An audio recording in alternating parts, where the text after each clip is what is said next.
Welcome to Advanced Module 11, where we dive into the StatePoint facility cooling and direct-to-chip liquid cooling systems, specifically designed for tropical environments like Indonesia. The key focus here is how we integrate facility water production with direct-to-chip cooling while maintaining precise control over airside residual heat and dew point. This module will cover important components such as facility pumps, CDU units, the TCS network, DTC racks, and how residual air is managed to ensure optimal cooling performance.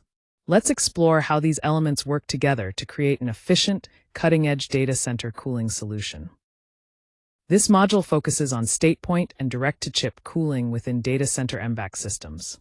Our goal is to integrate tropical facility water production with direct-to-chip cooling while clearly defining system boundaries, managing residual heat, ensuring resilience, and maintaining solid evidence throughout. We'll start by tracing the heat flow, following it from the silicon chip through the cold plate, thermal control system, and cooling distribution unit, all the way to heat rejection. It's important to maintain balance with residual air heat as well. Next, we'll size the system accurately by calculating liquid flow rates, approach temperatures, pump duty, equipment quantities, and room airflow. We'll also distinguish between margin and redundancy to optimize design. Risk control is another key area, where we coordinate factors like dew point, pressure, fluid quality, leakage, isolation, and restoration, while preserving local control to protect the system. Finally, we will prove the outcome by commissioning the system through normal, maintenance, fault, and recovery states. This includes retaining calibrated trends and signed evidence to validate performance. By the end, you should be able to explain the physical system, quantify its duty, translate resilience objectives, conduct testing, and confidently defend your evidence. In this module, we focus on StatePoint and direct-to-chip liquid cooling systems within Data Center MVAC systems. By the end, you'll be able to design, select, test, and operate these advanced cooling solutions.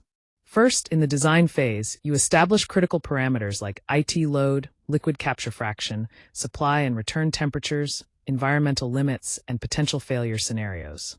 Then, you select the appropriate cooling distribution unit based on the specific facility boundaries.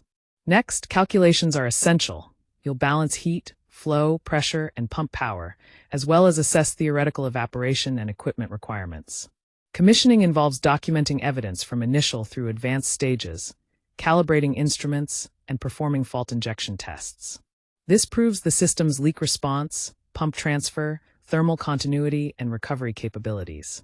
Finally, operation requires interpreting key indicators such as temperature, pressure differentials, conductivity, and alarms, ensuring the system only resumes operation once its physical state and resilience are fully validated. Remember, competence here means more than just memorizing facts. It's about being able to calculate, explain, verify in the field, and make sound decisions under controlled conditions. This module, Module 11, focuses on StatePoint and direct-to-chip cooling within Data Center MVAC systems. The detailed learning route here mirrors the sequence of a real project, starting from the design basis all the way to operating readiness.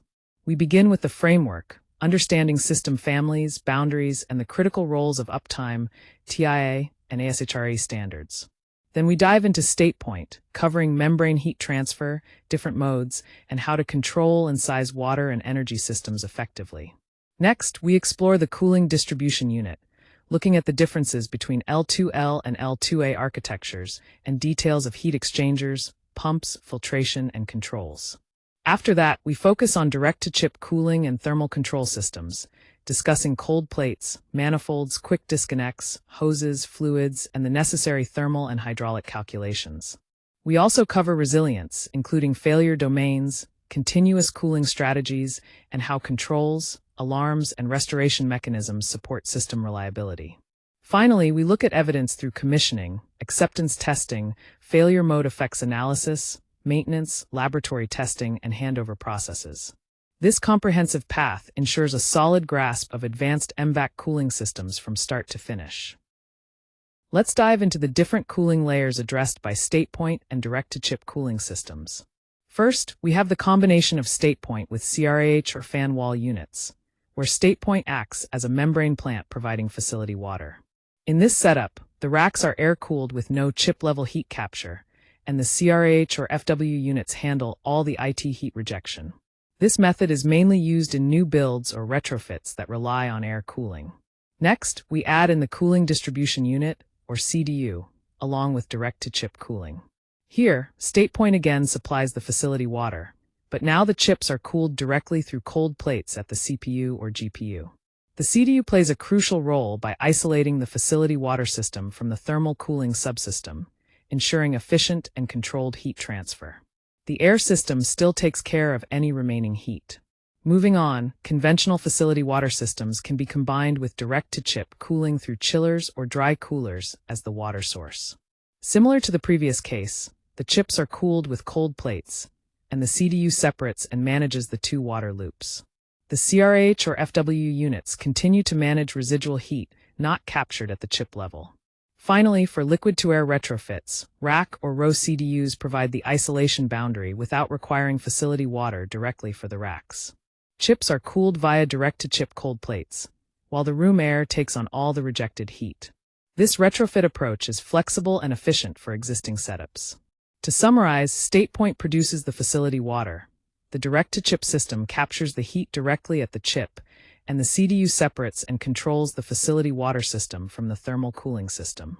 Each configuration addresses different layers of cooling to optimize data center thermal management effectively. In this module, we're focusing on the concept of StatePoint and direct-to-chip cooling for data center MVAC systems. The key idea here is that there's one heat load with two parallel removal paths.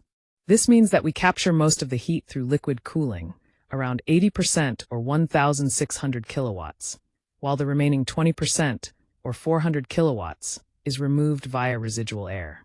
It's important to remember that liquid capture doesn't eliminate the need to account for uncaptured component heat, room leakage, and overall environmental control. The heat removed by the liquid is sent to the fluid water system, which then passes it through heat rejection methods like dry coolers, towers, or chillers.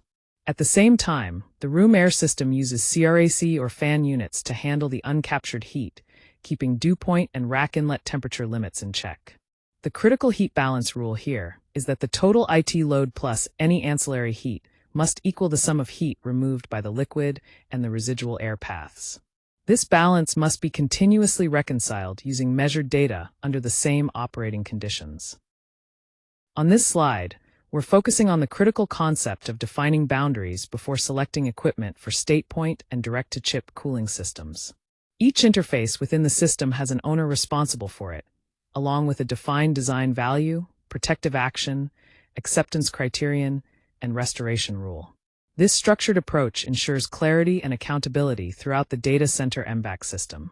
We see key components like heat rejection sources, whether ambient or water-based, fluid handling systems with pumps and supply return lines, and cooling distribution units equipped with plate heat exchangers or air coils for isolation and control. Manifolds and quick disconnects play a vital role in maintaining fluid quality, while cold plates manage residual air in IT and room spaces. Moreover, attention to thermal, hydronic, control, electrical, and evidence factors is essential. The boundary register captures all critical parameters including temperatures, flow, pressure, chemistry, materials, power, control systems, leak detection, alarms, access, and procedures for return to service. By clearly defining these boundaries and responsibilities, we create a robust framework that supports efficient and reliable cooling system performance. In this module, we're focusing on the critical topic of StatePoint and direct-to-chip cooling within data center MVAC systems. It's important to understand that standards alignment means using each framework for its intended purpose. Performance values should come from the correct standard, approved project basis, and OEM data, not just from a generic checklist. Starting with the Uptime Institute, their focus is on topology and outcomes. For example, Tier 3 ensures concurrent maintainability throughout the entire cooling chain, while Tier 4 guarantees fault tolerance and continuous cooling for a stable environment. They remain technology neutral, meaning there's no one-size-fits-all cooling distribution unit or requirement for millisecond response times. Next, the ANSI/TIA 942C standard, updated in May 2024, coordinates across multiple disciplines like mechanical, electrical, architectural, fire, telecom, and security systems. It's essential to use the licensed version for precise rated level clauses. While AI and liquid cooling integration is under development, this standard remains foundational for infrastructure coordination.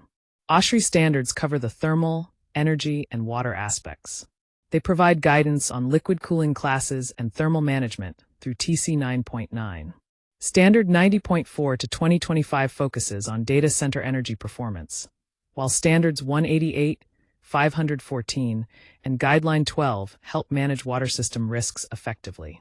Finally, to demonstrate compliance, you need thorough documentation, such as a clause register, design calculations, coordinated drawings, approved selections, operating sequences, commissioning results, and retained trends, that clearly evidences adherence to these standards. This holistic approach ensures reliable, efficient, and safe cooling system design and operation. On this slide, we're looking at the ASHRAE liquid cooling supply temperature classes, which are essentially guidelines for allowable facility water supply temperatures in liquid cooling systems. These classes range from W17 to W+, covering supply temperatures from 2 degrees Celsius up to above 45 degrees Celsius. It's important to note that the actual operating limits depend on specific equipment and project requirements, so these classes serve as temperature envelopes rather than fixed set points. Cooler facility water supply temperatures are indicated in the lower classes like W17, W27, and W32, while higher classes such as W40, W45, and W+ represent warmer water supply temperatures with potential for heat reuse. Always confirm the compatibility of your servers, cold plates, cooling distribution units, fluids, and environmental conditions with these temperatures before implementation.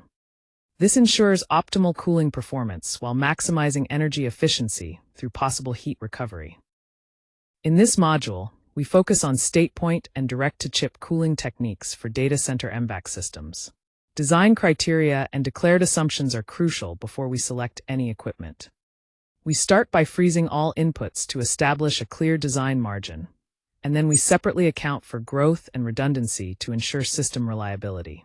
When it comes to load and capture, it's essential to understand the IT load per rack or cluster, the diversity in usage, and the liquid capture fraction based on server configuration. We also consider residual air and any additional heat sources. Temperature control is managed through supply and return values for both the fluid water source and temperature control system. The cooling distribution unit's approach temperature and dew point margin are critical to avoid condensation, along with minimum and maximum conditions specified by the OEM. Hydraulics involves calculating fluid properties like density, specific heat, and viscosity, as well as flow rates, pressure drops across branches, hoses, and manifolds, plus setting boundaries for static pressure, fill levels, and relief valves. Environmental factors include dry bulb and wet bulb design conditions, annual weather data bins, water quality, and the risk of plume or aerosol formation. We also monitor room dew point and the air's heat duty. Resilience is key. We plan for maintenance scenarios and credible faults, ensuring power and control sources have proper restart sequences. Identifying the smallest isolatable failure domain helps minimize impact. Finally, evidence to support design decisions comes from approved vendor data, instrument range and accuracy, test load conditions, uncertainties, and the pass-band criteria used to validate the system's performance. All these elements together ensure a robust and efficient cooling design. This module focuses on StatePoint and direct-to-chip cooling in data center MVAC systems. A key concept here is maintaining a consistent heat balance throughout the process, from design all the way through commissioning. Notice the heat split equation, which shows how total heat input divides into liquid cooling and residual air components. For fluid flow, we calculate volume flow using heat transfer, fluid density, specific heat, and temperature difference, always using approved fluid properties at operating temperature. Airflow is similarly calculated, and residual air duty is an essential part of this process, not optional. The CDU approach is verified by checking the temperature difference between supply points. Pump power is computed by considering pressure drop, flow rate, and pump and motor efficiency, including factors such as filter and fouling conditions. The theoretical evaporation rate helps us determine the required makeup water, accounting for losses like blowdown. For cold plate resistance, temperature differences around the chip are used, ensuring consistent measurement locations. Finally, equipment count is calculated by rounding up the maximum required units with added redundancy after fixed duty to ensure system reliability. Here we focus on Module 11, which covers StatePoint and direct-to-chip cooling in data center MVAC systems. StatePoint supplies the facility with water, using an indirect membrane heat rejection process that avoids refrigerants, and its output changes based on ambient conditions and operating mode. Meanwhile, direct-to-chip cooling captures heat directly at the chip level. The Cooling Distribution Unit, or CDU, plays a crucial role by isolating and controlling both the facility and technology cooling loops, managing temperature, differential pressure, filtration, makeup water, and alarms. At the chip level, cold plates efficiently capture heat from configured components, while room cooling handles any remaining heat and maintains environmental limits. Overall, designing the complete service path, including source, distribution, conversion, rack delivery, air support, power, controls, and heat rejection, is essential for effective cooling performance. Here we have the working principle of the StatePoint membrane heat transfer system. First, warm recirculating water forms a thin liquid film on the liquid side of a hydrophobic microporous membrane. Then, water vapor molecules diffuse through the dry membrane pores towards moving ambient air, while droplets and dissolved solids remain in the water. This process rejects latent heat as fans remove the vapor plus sensible heat, effectively evaporating and cooling the recirculating water to produce a colder supply. Importantly, no liquid water crosses into the airstream. Only water vapor and latent energy pass through the membrane. The system operates in different modes, including dry or economizer mode, where heat exchange occurs only when ambient conditions allow. Membrane evaporative mode removes latent heat without transferring minerals, and precool or trim mode provides additional support for demanding ambient conditions. The final mode sequence, water chemistry, and performance limits are all set according to the approved vendor specifications. Now let's look at the 5 main operating modes of the StatePoint system. The controls are designed to always select the lowest acceptable combination of water and energy use, while staying within supply water duty and quality limits. First, we have winter or recirculation mode, which uses minimal or no evaporative assist. This mode focuses on protecting freeze limits and maintaining stable circulation based on vendor sequences. Next is dry mode, where sensible heat exchange rejects heat without evaporating water, used when ambient conditions and target entering water temperatures allow. Then there's adiabatic mode, which precools or trims the incoming air, increasing water use but potentially reducing fan and pump demand. Fourth is membrane evaporative mode, where water vapor passes through a hydrophobic membrane while liquid water and dissolved minerals remain separated. Finally, restore or clean mode is used for returning from alarms, maintenance, or water treatment following specific vendor or site sequences with proof points. It's important to note that all mode boundaries bypass logic, freeze protection, cleaning, and water chemistry strictly follow approved vendor data rather than generic fixed tables. Here we see the StatePoint Energy Water Operating Map, which is key for understanding how smart controls manage the balance between water use and cooling energy in data center MVAC systems. These controls can prioritize different operating objectives based on site-specific constraints and annual performance modeling. For example, if water conservation is the priority, the system runs in a water-optimized mode, significantly reducing water use but potentially increasing energy consumption. On the other hand, power-optimized mode lowers energy use by allowing higher water evaporation, which reduces fan and pump energy but uses more water. The balanced mode sits between these extremes, offering a trade-off that manages both resources effectively. It's important to note that the final power and water efficiency values depend on a comprehensive vendor model that accounts for weather, water chemistry, and operating schedules to ensure optimal performance. This slide focuses on the key design, control, and water management criteria for the StatePoint system and direct-to-chip cooling within data center MVAC systems. First, it's important to understand that a membrane unit is more than just a heat exchanger. It's a complete air and water process system, which impacts how we approach thermal performance. We carefully consider net fluid water system capacity at declared dry and wet bulb temperatures, along with fan and pump heat, turn-down capability, and bypass states to optimize efficiency. On the water system side, makeup water, filtration, conductivity, blowdown, and drain components must be compatible with both the membrane and piping materials to ensure longevity and performance.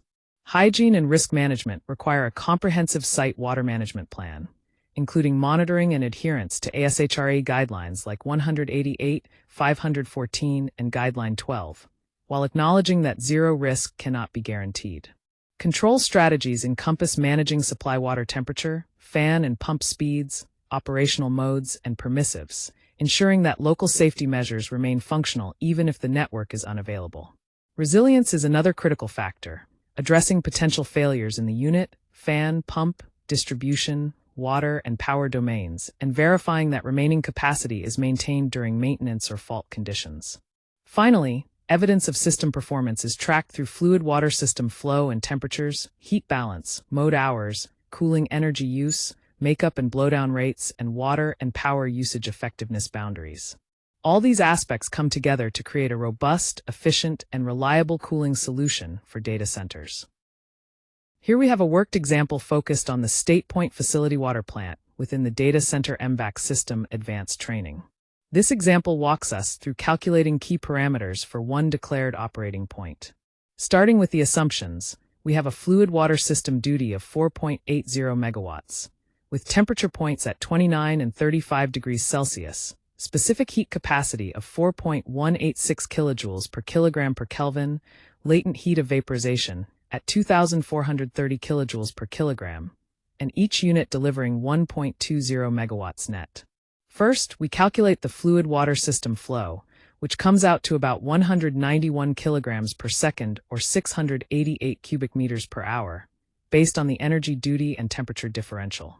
Next, the latent water evaporation rate is determined to be nearly 2 kilograms per second, theoretically 7.11 cubic meters per hour, assuming all the heat is removed by evaporation. Then, we count the number of duty units required by dividing the total duty by the unit net capacity, resulting in 4 units.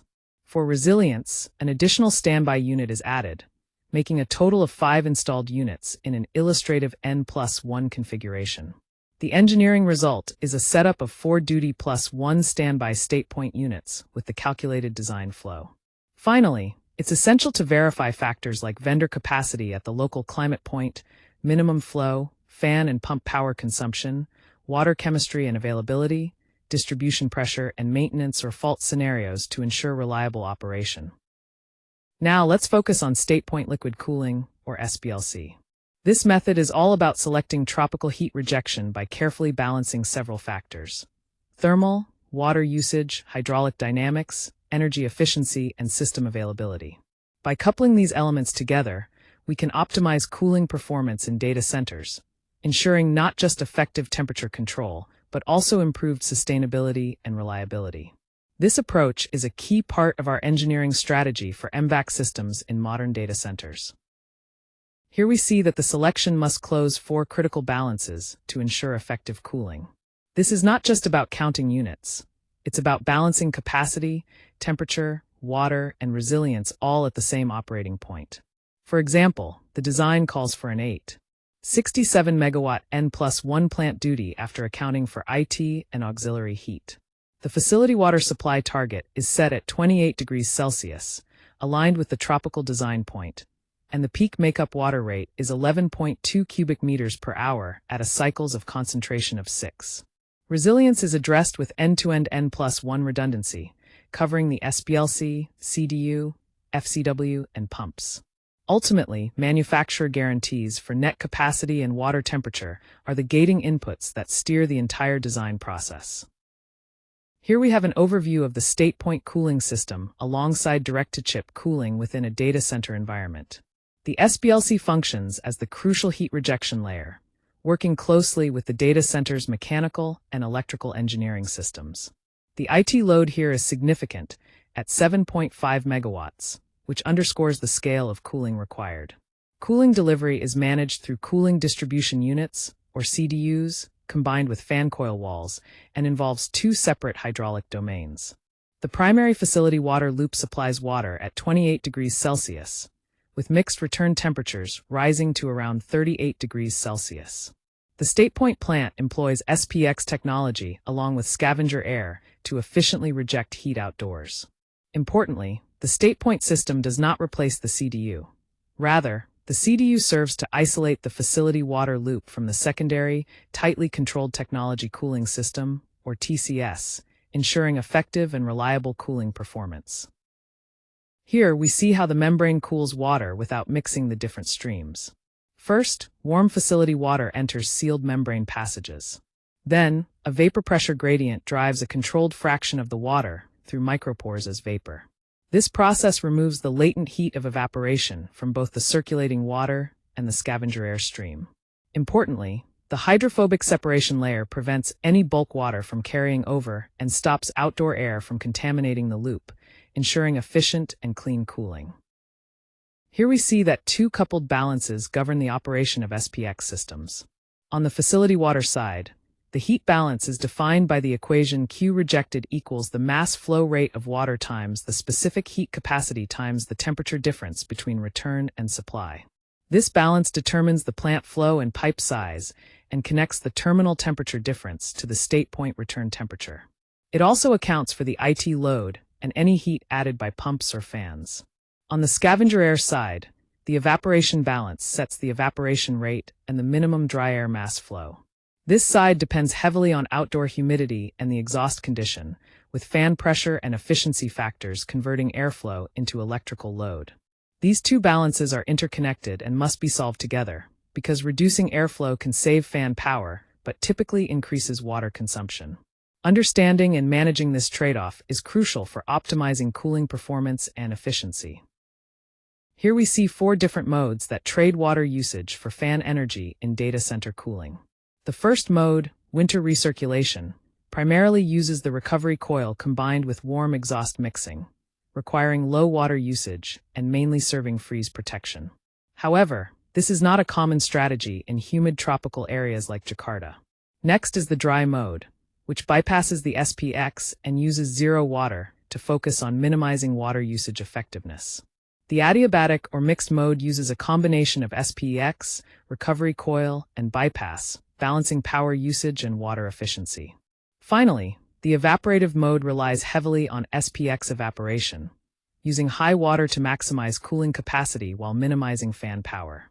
In tropical climates, dry, mixed, and evaporative modes are dominant since winter recirculation isn't practical due to the constant humidity. Understanding these modes helps optimize cooling strategies to balance energy and water use efficiently. Here we see that the humid tropical climate is the main factor influencing our data center's mechanical and cooling design. For this illustration, we've chosen Jakarta as a representative location with an outdoor dry bulb temperature of 33.5 degrees Celsius and a wet bulb temperature of 27 degrees. These outdoor air assumptions are critical because they directly impact our facility's water supply temperature, which here is set at 28 degrees Celsius. Notice the very narrow margin of just 1 degree between the wet bulb temperature and our supply water target. This aggressive approach demands careful verification from the equipment manufacturer, including certified performance data that accounts for altitude, fouling, and water quality. When this margin is tight, we have 3 valid options to ensure reliable cooling: raise the facility water set point, add mechanical trim to enhance capacity, or increase the number of StatePoint cooling units. Each choice balances performance, cost, and operational risk. When we talk about packaging changes, it's important to understand that these affect constructability rather than thermodynamics. This means the way we arrange and build the components can make installation and maintenance easier without changing the fundamental thermal performance. For Data Center MVAC and SPLC engineering, there are 3 key packaging approaches to consider. First, the end-on configuration offers the shortest piping runs and is ideal for perimeter plants. Next, the rooftop setup optimizes the city center footprint, making efficient use of limited space. Finally, the stack design supports multi-story expansion, allowing for vertical growth without compromising functionality. Each of these packaging methods plays a crucial role in how we implement StatePoint and direct-to-chip cooling solutions effectively. Here, we see that a single water source can actually support multiple delivery methods for cooling within a data center. This flexibility is key to designing efficient systems. On the air side, we have different terminal equipment like fan coil units, CRAH or computer room AHUs, hot aisle enclosure coils, and rear door heat exchangers that use this water source for cooling. Moving to the liquid side, the terminals include the CDU, which connects to the primary facility water, as well as cold plates or direct-to-chip thermal cooling loops. These systems maintain isolated fluid chemistry and pressure to protect sensitive electronics. Additionally, a rack manifold and quick disconnect network facilitate easy maintenance and modularity. This combination of airside and liquid-side terminals allows for tailored cooling solutions that meet diverse data center needs. On this slide, we're focusing on the setup for a hybrid hall, which requires two distinct hydraulic domains to operate effectively. The key component here is the StatePoint system, which involves facility water generation maintaining a 28 degrees Celsius supply temperature. Within this system, we have a cooling distribution unit, or CDU, that includes a plate heat exchanger along with redundant technology cooling system pumps to ensure reliability. The critical point to understand is that the heat exchanger acts as a hydraulic firewall. It prevents any issues with facility water, like chemistry variations, pressure changes, or contamination, from affecting the cold plates directly at the racks. Instead, it facilitates the safe transfer of heat to the StatePoint loop, protecting sensitive server components while maintaining cooling efficiency. This separation is essential for stable and safe operation in data center environments. The design workflow for Data Center MVAC and SPLC engineering starts with temperatures. We begin by analyzing the loads, which include the IT split and any auxiliary heat. Next, we focus on key temperature points such as wet bulb, fluid water supply, StatePoint cooling system, and the air ladder. Then we evaluate the equipment involved, including SPLC units, CDU, and FCW counts. Moving forward, hydraulics play a crucial role, considering flow, head, pipe sizing, and storage capacity. Finally, controls are established with attention to operation modes, staging, and acceptance criteria. Importantly, iteration is mandatory. The process is dynamic. For example, a change in server coolant temperature can impact CDU capacity, plant flow, return temperature, pump head, and ultimately the power and water usage effectiveness metrics. This comprehensive approach ensures an optimized system tailored to real-world conditions. Before sizing any equipment for the data center cooling system, it's crucial to freeze the inputs. This means locking in all the essential project data to ensure accurate design decisions. Let's look at the key input groups that matter most. For IT, we focus on megawatts, rack count, diversity, and liquid capture ratio, as these define the liquid and residual air loads we need to manage. Climate factors like dry bulb and wet bulb percentiles, altitude, and recirculation are critical because they determine the evaporative capacity needed. Water temperatures, including supply and return for both the feed water system and the thermal cooling system, set the flow rates and the cooling distribution units approach. On the hydraulic side, we consider pipe lengths, fittings, valves, and potential fouling, which influence pump head and pipe sizing.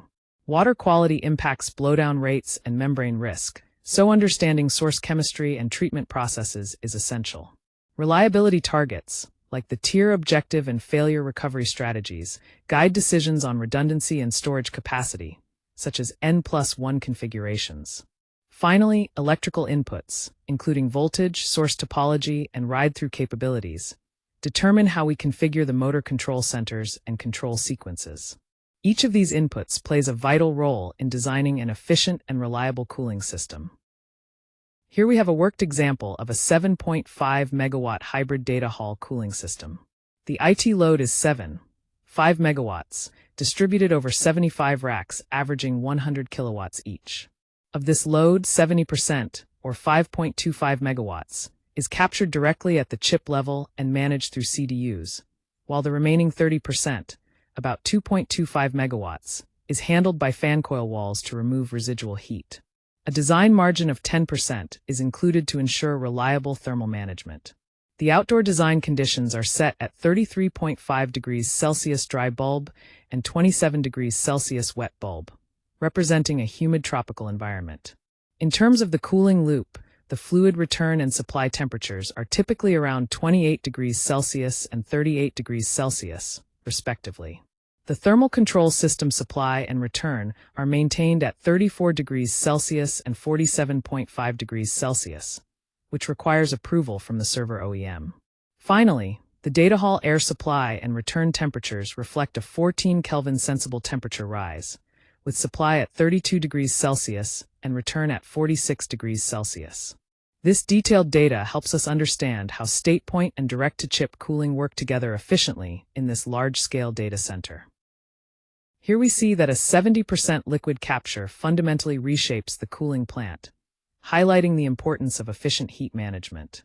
The data center's MVAC and SPLC engineering approaches focus on directing heat through two main paths: the TCS or CDU heat path that handles 5.25 megawatts, and the residual air or FCW heat path, which processes 2.25 megawatts. It's critical to understand that the capture ratio, how much heat is actually captured, must be ensured at the server and rack level. This means it's not something we can just assume from the cooling plant performance. It has to be guaranteed by the equipment itself. This setup is a key aspect of Module 11, which deals with StatePoint and direct-to-chip cooling methodologies. Here, we see the breakdown of the heat rejected by the plant, which includes both the IT equipment and the auxiliary heat sources. The core IT equipment alone contributes 7,500 kilowatts of heat to the fluid water system. Additional auxiliary sources, like the FCW fan heat and pump heat from both the CDU and plant pumps, add significant amounts, bringing the total base rejection to approximately 7,881 kilowatts. To ensure reliability and account for potential variations, we apply a 10% safety factor, resulting in a design rejection load of about 8.67 megawatts. It's important to note that we do not include the StatePoint fan power in the waterside thermal load calculations unless that motor heat actually enters the water circuit. This approach ensures accurate assessment for proper cooling system design. Here we see how temperatures define the selection envelope for cooling systems. Starting with outdoor wet bulb temperature at 27 degrees Celsius and the free water supply at 28 degrees, these values set the baseline. The fluid cooling water and free water return temperatures reach about 35 and 38 degrees Celsius respectively, which combine to form the mixed free water return at roughly 38 degrees. The thermal control system supply and return temperatures range from 34 to 47.5 degrees Celsius. What's crucial here is the consistent 6 Kelvin temperature difference in both the CDU terminal approach and the system return. This difference ensures efficient heat transfer. Additionally, the mixed temperature calculation demonstrates how heat loads contribute to an increase in temperature, confirming the steady-state operation of the cooling system. Understanding these temperature points is fundamental when designing a direct-to-chip cooling solution in Data Center MVAC and SPLC engineering. Here we're looking at the heat exchanger requirements for the CDU, which needs a 6 Kelvin approach temperature difference. This is based on the counterflow terminal differences, where delta T1 and delta T2 both equal 6 Kelvin. Specifically, delta T1 is calculated as 47.5 minus 41.5, and delta T2 as 34 minus 28. Because these temperature differences are equal, the log mean temperature difference, or LMTD, is also 6 Kelvin. Using this, we calculate the required UA value as 800 kilowatts divided by 6 Kelvin, giving 133 kilowatts per Kelvin.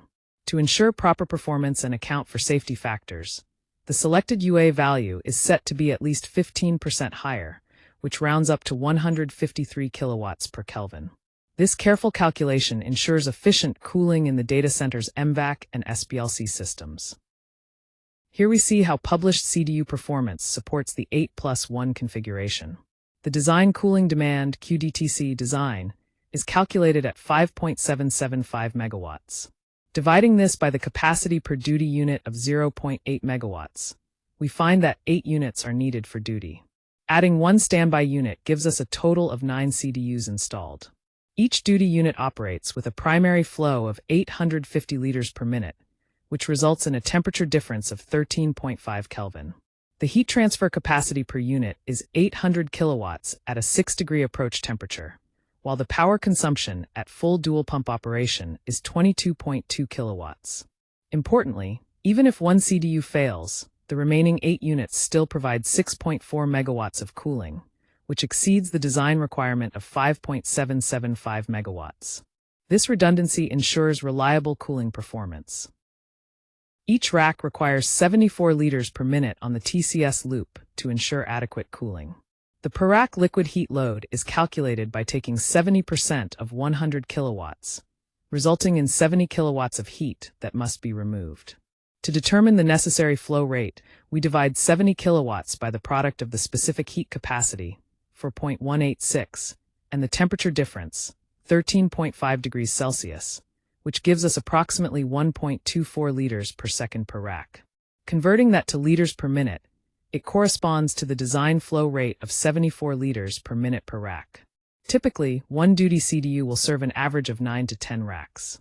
It's critical to verify the manifold pressure drop, quick disconnect flow coefficient, and hose length at the rack's peak flow to maintain efficient and reliable cooling performance. Here, we see that the residual air requirement is calculated to be 160 cubic meters per second. This is based on the base residual heat load, which totals 2.36 megawatts, combining 2.25 megawatts of heat from the air and 0.11 megawatts from fan heat. Using the formula Q divided by the product of air density, specific heat, and temperature difference, we find the airflow needed. Specifically, 2,360 kilowatts divided by 1.15 times 1.006 times 14 degrees gives us 145.6 cubic meters per second.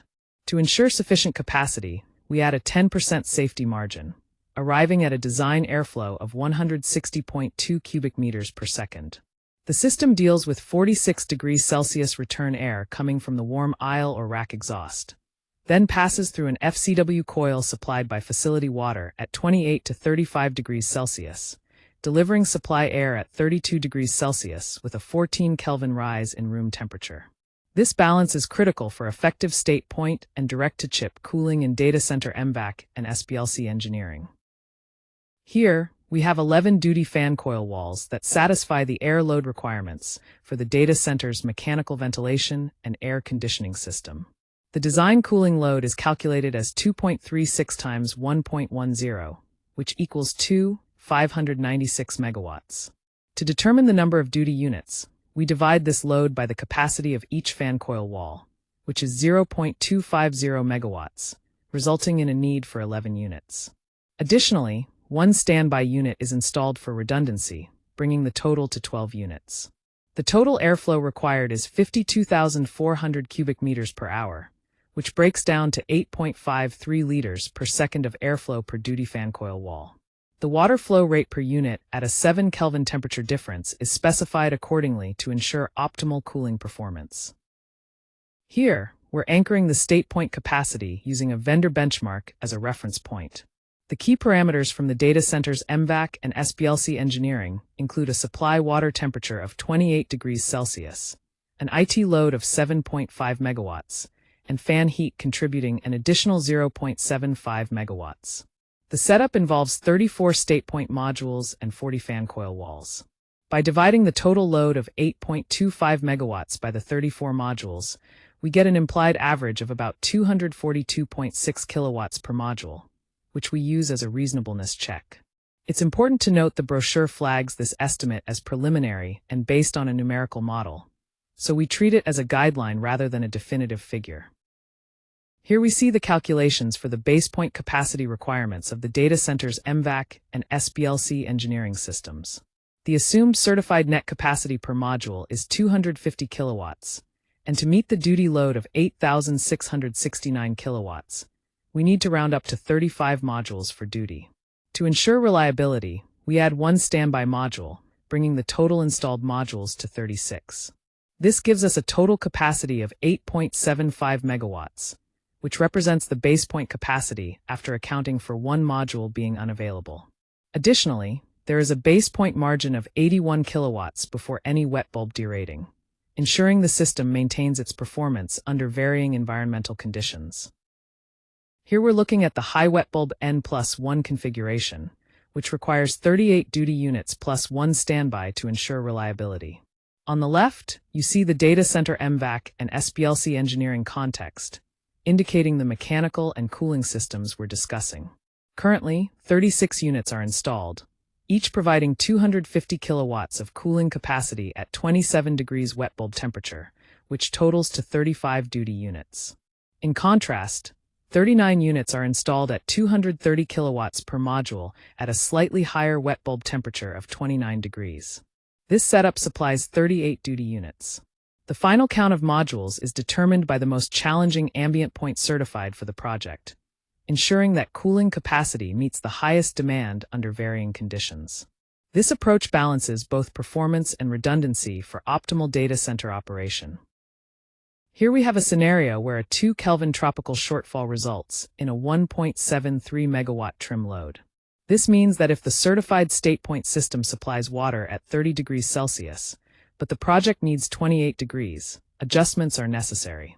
The design flow rate is 207.1 liters per second, and the temperature difference driving the trim is 2 Kelvin, calculated as 30-28 degrees. Multiplying these values gives us the 1,734 kilowatts of additional cooling required. There are three main options to address this. First, raising the chilled water supply to 30 degrees may maintain compressor-free operation, but this depends on server, CDU, and fan coil water temperature acceptance. Second, adding a 1.8 megawatt trim keeps the 28-degree target, but comes with extra electrical and maintenance costs. So the decision hinges on the N+1 trim architecture and expected annual hours of operation. Third, installing additional StatePoint modules could recover some capacity, though not necessarily the exact temperature needed, and this depends on matching the certified unit performance curve. Each option has engineering consequences and decision points that must be carefully evaluated. Scavenger airflow begins with the evaporation rate, which is a critical starting point for our calculations. Here, the evaporation heat transfer rate is 6.305 megawatts, calculated as 0.80 times 7.881. Using this, we determine the mass flow rate of evaporated water to be 2.584 kilograms per second, by dividing 6.305 megawatts by the latent heat of vaporization, 2,440 kilojoules per kilogram. Next, to find the dry air mass flow rate, we take the evaporated water mass flow and divide it by the difference in humidity ratios, which gives us 215 kilograms per second. Then, converting this to volumetric flow, we divide 215 by the air density of 1.15 kilograms per cubic meter, resulting in 187 cubic meters per second. For design purposes, we apply a safety factor of 1.15, leading to a final airflow design of 215 cubic meters per second. Breaking this down per duty module, with 38 modules total, each module requires 5.66 cubic meters per second. Finally, for the fan power check, multiplying this airflow by the pressure drop of 450 pascals and dividing by a fan efficiency of 0.68, we find the fan power to be about 142 kilowatts. Allowing an additional 5 kilowatts per duty module, the total operating power comes out to 190 kilowatts. This comprehensive process ensures our scavenger airflow and cooling are optimally designed. Here we see that the peak makeup water flow is 11.2 cubic meters per hour, which is a crucial figure for our cooling system planning. The evaporation rate, calculated as 2.584 kilograms per second multiplied by 3.6, results in 9.30 cubic meters per hour. Blowdown, which is necessary to control concentration levels, is determined by dividing evaporation by the cycles of concentration -1, giving us 1.86 cubic meters per hour. Drift losses are considered negligible in this conceptual membrane balance, so we set them close to zero. When we sum evaporation, blowdown, and drift, the total makeup water required comes to approximately 11.16 cubic meters per hour. It's important to keep in mind the instantaneous water usage efficiency at full IT load, listed here as 1.49 liters per kilowatt hour. Over a 24-hour period, this equates to a peak makeup demand of 268 cubic meters per day. A quick note, always verify drift, cleaning, and drain losses with the vendor, because even if there's zero aerosol carryover, that doesn't necessarily mean there's zero process water loss. Here we see how the cycles of concentration, or COC, directly control blowdown and storage requirements in the cooling system. The table presents three COC values, 4, 6, and 8, with evaporation rates held constant at 9.3 cubic meters per hour. As the COC increases, blowdown decreases. For instance, at COC 6, blowdown is 1.86 cubic meters per hour compared to 3.1 at COC 4. This reduction in blowdown lowers the makeup water needed, which in turn reduces storage volume. For COC 6, the required storage volume, including 24-hour operation plus 20% additional capacity, is 321 cubic meters.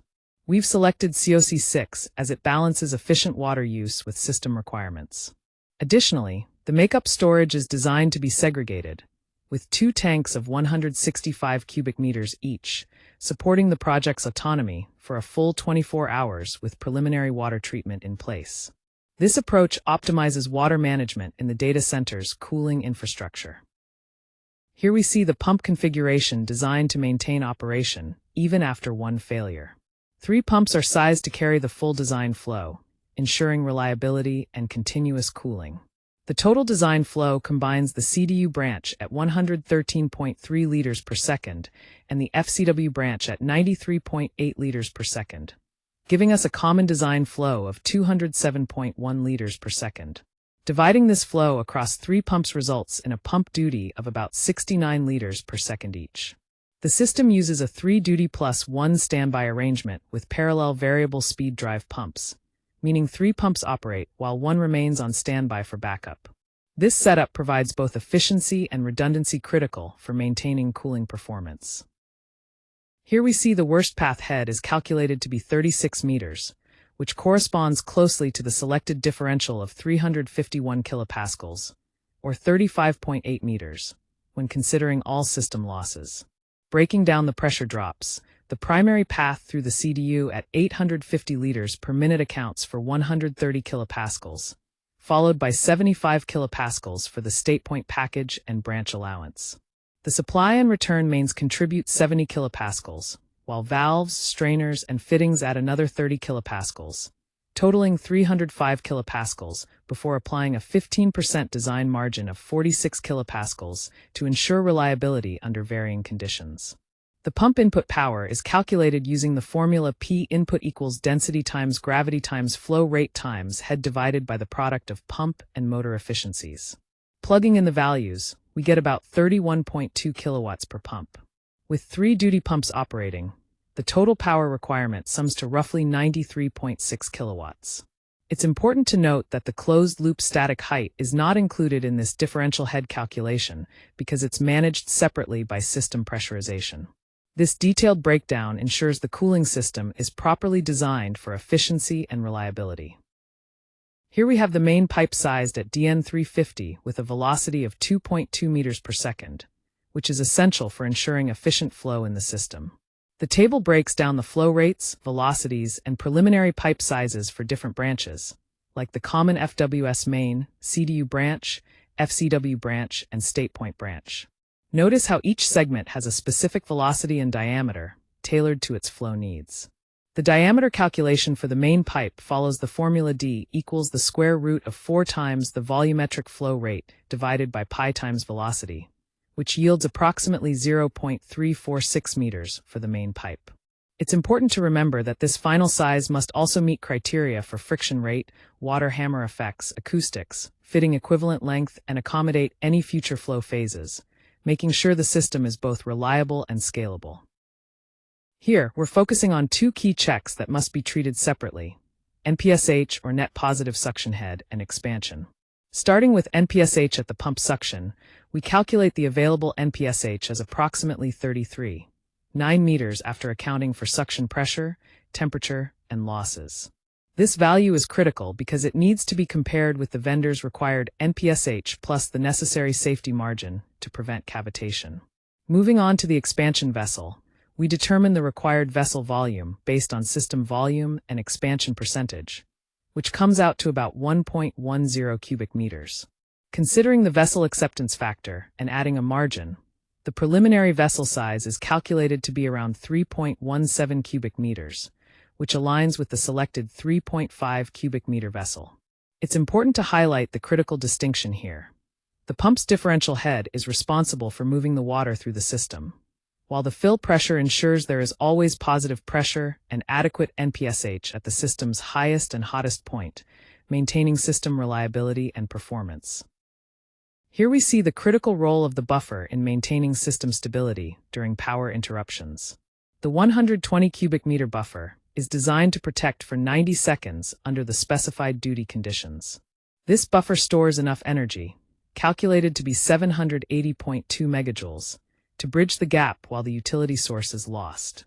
We determine the necessary buffer volume by dividing the energy by the product of specific heat capacity and temperature difference, which gives us about 93.2 cubic meters. To ensure a safety margin, this volume is scaled up to approximately 112 cubic meters, implemented as two 60 cubic meter units. During a power loss event, the timeline starts at 0 seconds when the utility is lost. Then between 30 to 60 seconds the generators and pumps restart, and by 90 seconds the SPLC system stages reach stable operation. The buffer volume plays a vital role in protecting temperature stability, while the UPS-backed controls and valve positions ensure sequence continuity throughout the transition. Here we see that the peak cooling auxiliary load is 581 kilowatts. This value is crucial because it represents the additional power required to support the cooling systems during the highest demand period. The peak hybrid cooling power usage effectiveness, or PPUE, is calculated here as 1.078. This is found by adding the base load of 7,500 kilowatts to the peak auxiliary load of 581.2 kilowatts, and then dividing by the base load. The PPUE gives us an important measure of the efficiency of the cooling system, showing how much extra energy is needed beyond the baseline to maintain optimal temperatures. Understanding these figures is key for designing and optimizing data center cooling strategies. Here we see that the cooling motor control center requires a 1,250 amp bus to handle the load demand. The design power is calculated at 668.4 kilowatts after applying a 1.15 safety factor. Using this power value, the current draw comes to approximately 1,129 amps, based on a 400-volt system with typical power factors and efficiency. To accommodate this, a 1,250 amp, 400-volt MCC bus was selected, which supports a 1.25 MVA transformer rating. This transformer includes a margin for future expansion, ensuring reliability as load increases. The system feeds distributed duty equipment from Source A, while Source B handles alternate duty and standby loads. Importantly, no single MCC, control power supply, or network switch is shared to maintain the N+1 mechanical redundancy, preventing any single point of failure in the cooling infrastructure. Here we see that the annual partial power usage effectiveness, or PPUE, must be weighted based on mode bins to accurately reflect energy consumption across different cooling methods. The table breaks down the hours each mode operates, along with their average cooling power, total energy consumption, and makeup water usage. For example, the evaporative mode runs the most hours and consumes the highest energy, but also uses the most water. The total annual cooling energy sums to 4.656 gigawatt-hours, while the IT energy load is calculated at 65.7 gigawatt-hours based on a 7.5 megawatt demand. Using these numbers, we arrive at an illustrative annual cooling PPUE of 1.071 and a water usage effectiveness, or WUE, of 1.09 liters per kilowatt-hour. To refine this model further, you would replace the bin hours with site-specific typical meteorological year simulation data, combined with vendor mode modeling. This approach gives a more precise picture of cooling efficiency throughout the year. On this slide, we're looking at the relationship between water and energy, which forms a Pareto curve/emphasis. This curve illustrates the trade-offs in cooling strategies for data centers. On one end, if we optimize for water usage, we see higher fan energy consumption and less evaporation. On the other end, optimizing for power means more evaporation but lower fan power. Between these extremes lies a balanced approach that aims to minimize the weighted cost and carbon footprint. Ultimately, finding the optimum point along this curve is a policy decision, influenced by factors like water availability, tariffs, and carbon intensity. This highlights how both environmental and economic considerations play crucial roles in designing effective cooling systems. Here, we see how CPOS plays a central role in managing data center cooling through a clear, step-by-step process. First, CPOS chooses the optimal mode, unit count, and operating speed for the system. It starts by measuring key parameters like load, dry bulb and wet bulb temperatures, free water supply and return, and overall flow. From this data, it predicts important metrics such as capacity, partial PUE, and water usage efficiency by mode. Then, CPOS selects the best mode and number of units to meet the needs efficiently. Next, it issues commands to control elements like bypass valves, wetting systems, fans, and pumps. Verification comes next, where the system ensures stable water temperature and adequate reserve capacity. Finally, CPOS learns by updating the model bias to improve future predictions. Throughout this process, local unit controllers protect individual equipment, while CPOS supervises plant-wide optimization and redundancy, making sure the cooling system runs smoothly and reliably. Here we see how staging is used to keep one module in reserve for reliability. The table outlines key triggers and their corresponding actions to maintain system performance. For example, if the lead duty exceeds 85% for 5 minutes, the next available SPLC module starts, but only after proving airflow, water flow, and temperature are within limits to ensure safe operation. Conversely, if the duty drops below 55% for 15 minutes, the lag module is stopped, making sure minimum run times are met. Additional triggers include conditions like water supply temperature, unit trips, wet bulb temperature, and water inventory levels. Each one has specific responses to protect capacity and maintain thermal reserves. The formula here calculates the number of modules needed by dividing predicted load by net unit capacity, then adding an operating reserve, emphasizing the importance of having that backup ready to handle unexpected demand or failures. This approach ensures seamless and efficient cooling with minimal risk of interruptions.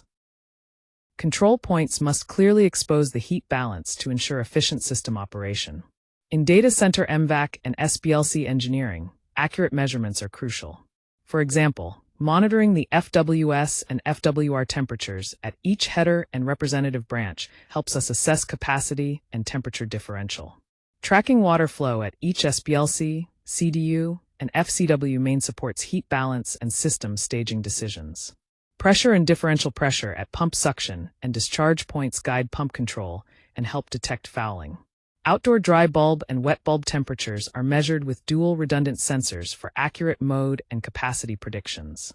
Makeup and blowdown flows, measured with revenue-grade totalizers, inform water use efficiency and chemical operating cost. Finally, electrical power consumption by SPLC, pump, CDU, and FCW groups is monitored for partial PUE calculation and fault diagnostics. Throughout, our goal is to maintain a heat balance error within 5% after accounting for sensor uncertainty, ensuring reliable and optimized cooling performance.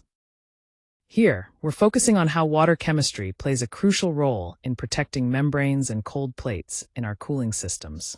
The table breaks down the primary risks and control requirements for different circuits.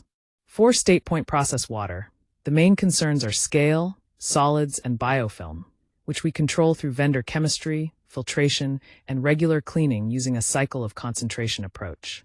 Facility water, or FWS, carries risks of corrosion and fouling, so it's treated in a closed-loop system with air removal and side-stream filtration to keep it clean. For technology coolant, compatibility with cold plates is key, so we use approved wetted materials, fine filtration, and monitor conductivity closely. Quick disconnects need clean assembly and thorough flushing, along with pressure and leak testing to prevent particles and leaks. Importantly, these are 3 isolated chemistries. Process water, FWS, and TCS are distinct and managed separately to ensure optimal performance and longevity.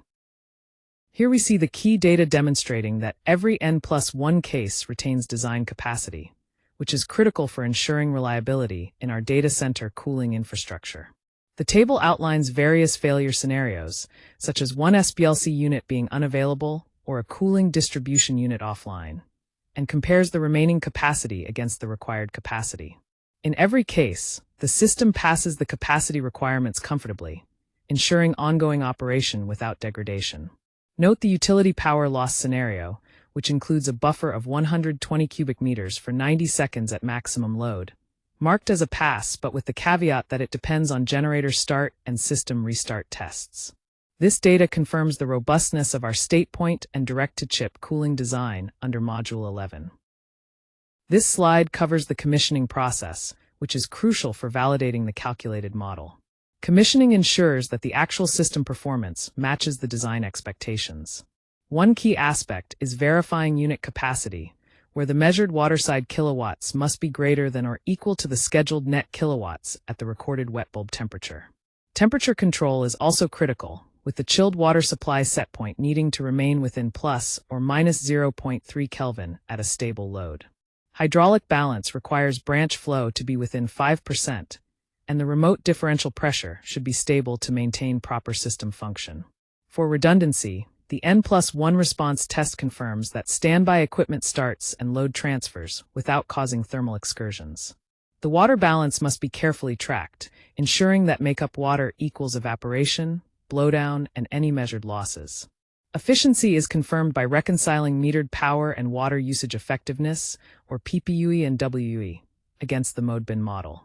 Lastly, the system's resilience to power failures is tested by demonstrating a 90-second thermal ride through under-design logic conditions. All evidence supporting these tests is synchronized, which means data like dry bulb and wet bulb temperatures, IT power consumption, flow rates, and cooling kilowatts are recorded simultaneously on the same time base to ensure accuracy and consistency. This coordinated approach provides a reliable picture of real-world system performance. Here we have the final equipment schedule that closes every interface within the Data Center MVAC and SPLC engineering. This detailed table outlines key systems, their duty and standby configurations, selected duty points, and crucial interfaces. Starting with the StatePoint SPLC, it operates with 38 duty units plus 1 standby, delivering 230 kilowatts at 29 degrees wet bulb and up to 250 kilowatts at 27 degrees. Its interface relies on a 28-degree chilled water supply and a certified ambient derating curve to ensure reliable performance. The row CDU features 8 duty units plus 1 standby, supporting 800 kilowatts, an 850 liter per minute flow, and a 6 Kelvin approach, interfacing with a temperature control system approved for 34 to 47.5 degrees Celsius. Next, the fan coil wall units include 11 duty units plus 1 standby, handling 250 kilowatts and moving 52,400 cubic meters per hour of air, interfacing with water temperatures of 28 to 35 degrees and air temperatures between 32 and 46 degrees. The chilled water supply pump has 3 duty units plus 1 standby, pumping 70 liters per second against 36 meters head, consuming about 31 kilowatts, with variable speed drive and remote differential pressure control features. The main chilled water supply includes common components sized at DN350 with a flow velocity of approximately 2.15 meters per second, incorporating flush, vent, drain, and expansion systems for comprehensive operational stability. Thermal buffers come in 2 units of 60 cubic meters each, designed to provide 90 seconds of capacity at 8.669 megawatts with a 2 Kelvin temperature difference, and they feature fail-safe valve sequencing for safety. The makeup storage tanks consist of 2 165 cubic meter units, capable of supplying 24 hours plus 20% at conditions of concentration, equipped with treatment and level redundancy to maintain system integrity. Finally, the cooling motor control centers are divided into A and B sections, rated for 1,250 amps at 400 volts with a 1.25 megavolt amp capacity, designed with no common single point of failure to ensure high availability. Overall, this comprehensive schedule defines every critical element for the StatePoint and direct-to-chip cooling systems, ensuring all interfaces are addressed for seamless integration and reliable data center operation. Here we have a detailed look at key hold points that can prevent optimistic selection in Data Center MVAC and SPLC engineering. Each hold point requires specific evidence to ensure performance and reliability. For example, the StatePoint net rating must meet or exceed 250 kilowatts at 27 degrees wet bulb, or else additional cooling modules or trimming will be necessary. The TCS temperature needs server approval at 34/47.5 degrees Celsius. Otherwise, we must derate the CDU and increase the unit count. Similarly, the CDU hydraulic specifications and water chemistry must align with project requirements to avoid system revisions, fouling, corrosion, or warranty risks. Annual performance must be verified through site TMY mode simulations. Failure to do so means revisiting power usage effectiveness and water use metrics. For failure response, integrated power loss and N+1 testing is essential to avoid costly increases in buffer capacity or control scope. Lastly, air management verified by CFD analyses is crucial to prevent hot spots despite having adequate plant kW. The key takeaway here is that margins cannot replace guarantees. Every unresolved hold point carries a measurable impact on equipment, cost, or reliability. Addressing these points thoroughly is vital for achieving guaranteed system performance. The design is considered ready only after 3 key guarantees are met. First, the StatePoint system must guarantee a cooling capacity of at least 250 kilowatts at 27 degrees Celsius wet bulb temperature, and at least 230 kilowatts at 29 degrees Celsius wet bulb, both with a supply water temperature of 28 degrees Celsius. Second, the server and CDU suppliers have to accept the 34 to 47.5 degrees Celsius TCS ladder and the published hydraulic point, ensuring compatibility across components. Finally, integrated commissioning must demonstrate successful N+1 recovery, accurate water balance, and mode-weighted efficiency to confirm system reliability. Once these guarantees are in place, this worked example forms a solid foundation for detailed design, procurement, and controls implementation moving forward. On this slide, we're focusing on the CDU architecture, specifically the liquid-to-liquid and liquid-to-air cooling distribution units. These systems play a crucial role in translating the facility's water conditions into a certified heat exchanger duty, ensuring that heat is effectively managed. Additionally, they incorporate redundant pumping to enhance reliability and maintain stable thermal control systems. Another important aspect is that they are designed to be retrofit safe, meaning they can be integrated into existing setups without major disruptions. Key features include the L2L and L2A CDUs, tracking heat exchanger duty, thermal control system pumps, and N+1 resilience to guarantee continuous operation, even if one component fails. This slide focuses on the liquid-to-liquid cooling distribution unit, or L2L CDU, which plays a crucial role in separating and controlling the heat exchange between the technology cooling system and the facility water. The key function here is to transfer heat effectively while maintaining different pressures, fluids, and cleanliness boundaries. Looking at the components, the FWS supply ensures primary isolation, acting as the first barrier in the system. The plate heat exchanger, or plate HX, provides the thermal approach by separating the loops and facilitating heat transfer. The technology cooling system pumps manage differential pressure and flow control and offer redundancy to ensure continuous operation. The rack network includes headers, manifolds, quick disconnects, and hoses, allowing for efficient distribution of the cooling medium. Cold plates directly capture heat from chips, although some residual heat remains in the system. On the broader system level, we see designations like primary, boundary, secondary, distribution, and load, which help us understand the flow and control of cooling from the source to the chips. Selecting the right CDU is critical because it determines system capacity, cooling flow rates, approach temperatures, pressure ranges, compatibility with fluids, control strategies, maintenance isolation capabilities, and fault response mechanisms. All these factors work together to ensure reliable and efficient cooling in a data center environment. Here we have an overview of the L2L CDU equipment anatomy, focused on a modern megawatt-class cooling distribution unit. It's important to note that the exact configuration, ratings, and monitoring options can vary depending on the vendor. Starting with heat exchange, plate heat exchangers isolate the fluid water system and the technical cooling system, and it's critical to confirm capacity and flow approach during both design and turndown conditions. For pumping and pressure, multiple secondary pumps with isolation and variable speed control ensure reliable operation, while relief, expansion, air removal, and fill functions maintain system stability. Quality and controls are also vital. Secondary filters and sensors monitor level, pressure, and temperature, and fluid quality monitoring can be added as needed. Leak detection must trigger an approved isolation response immediately to protect the system. Finally, Every installation should rely on approved submittals, taking into account service clearances, field valve schedules, and fluid requirements to finalize the design.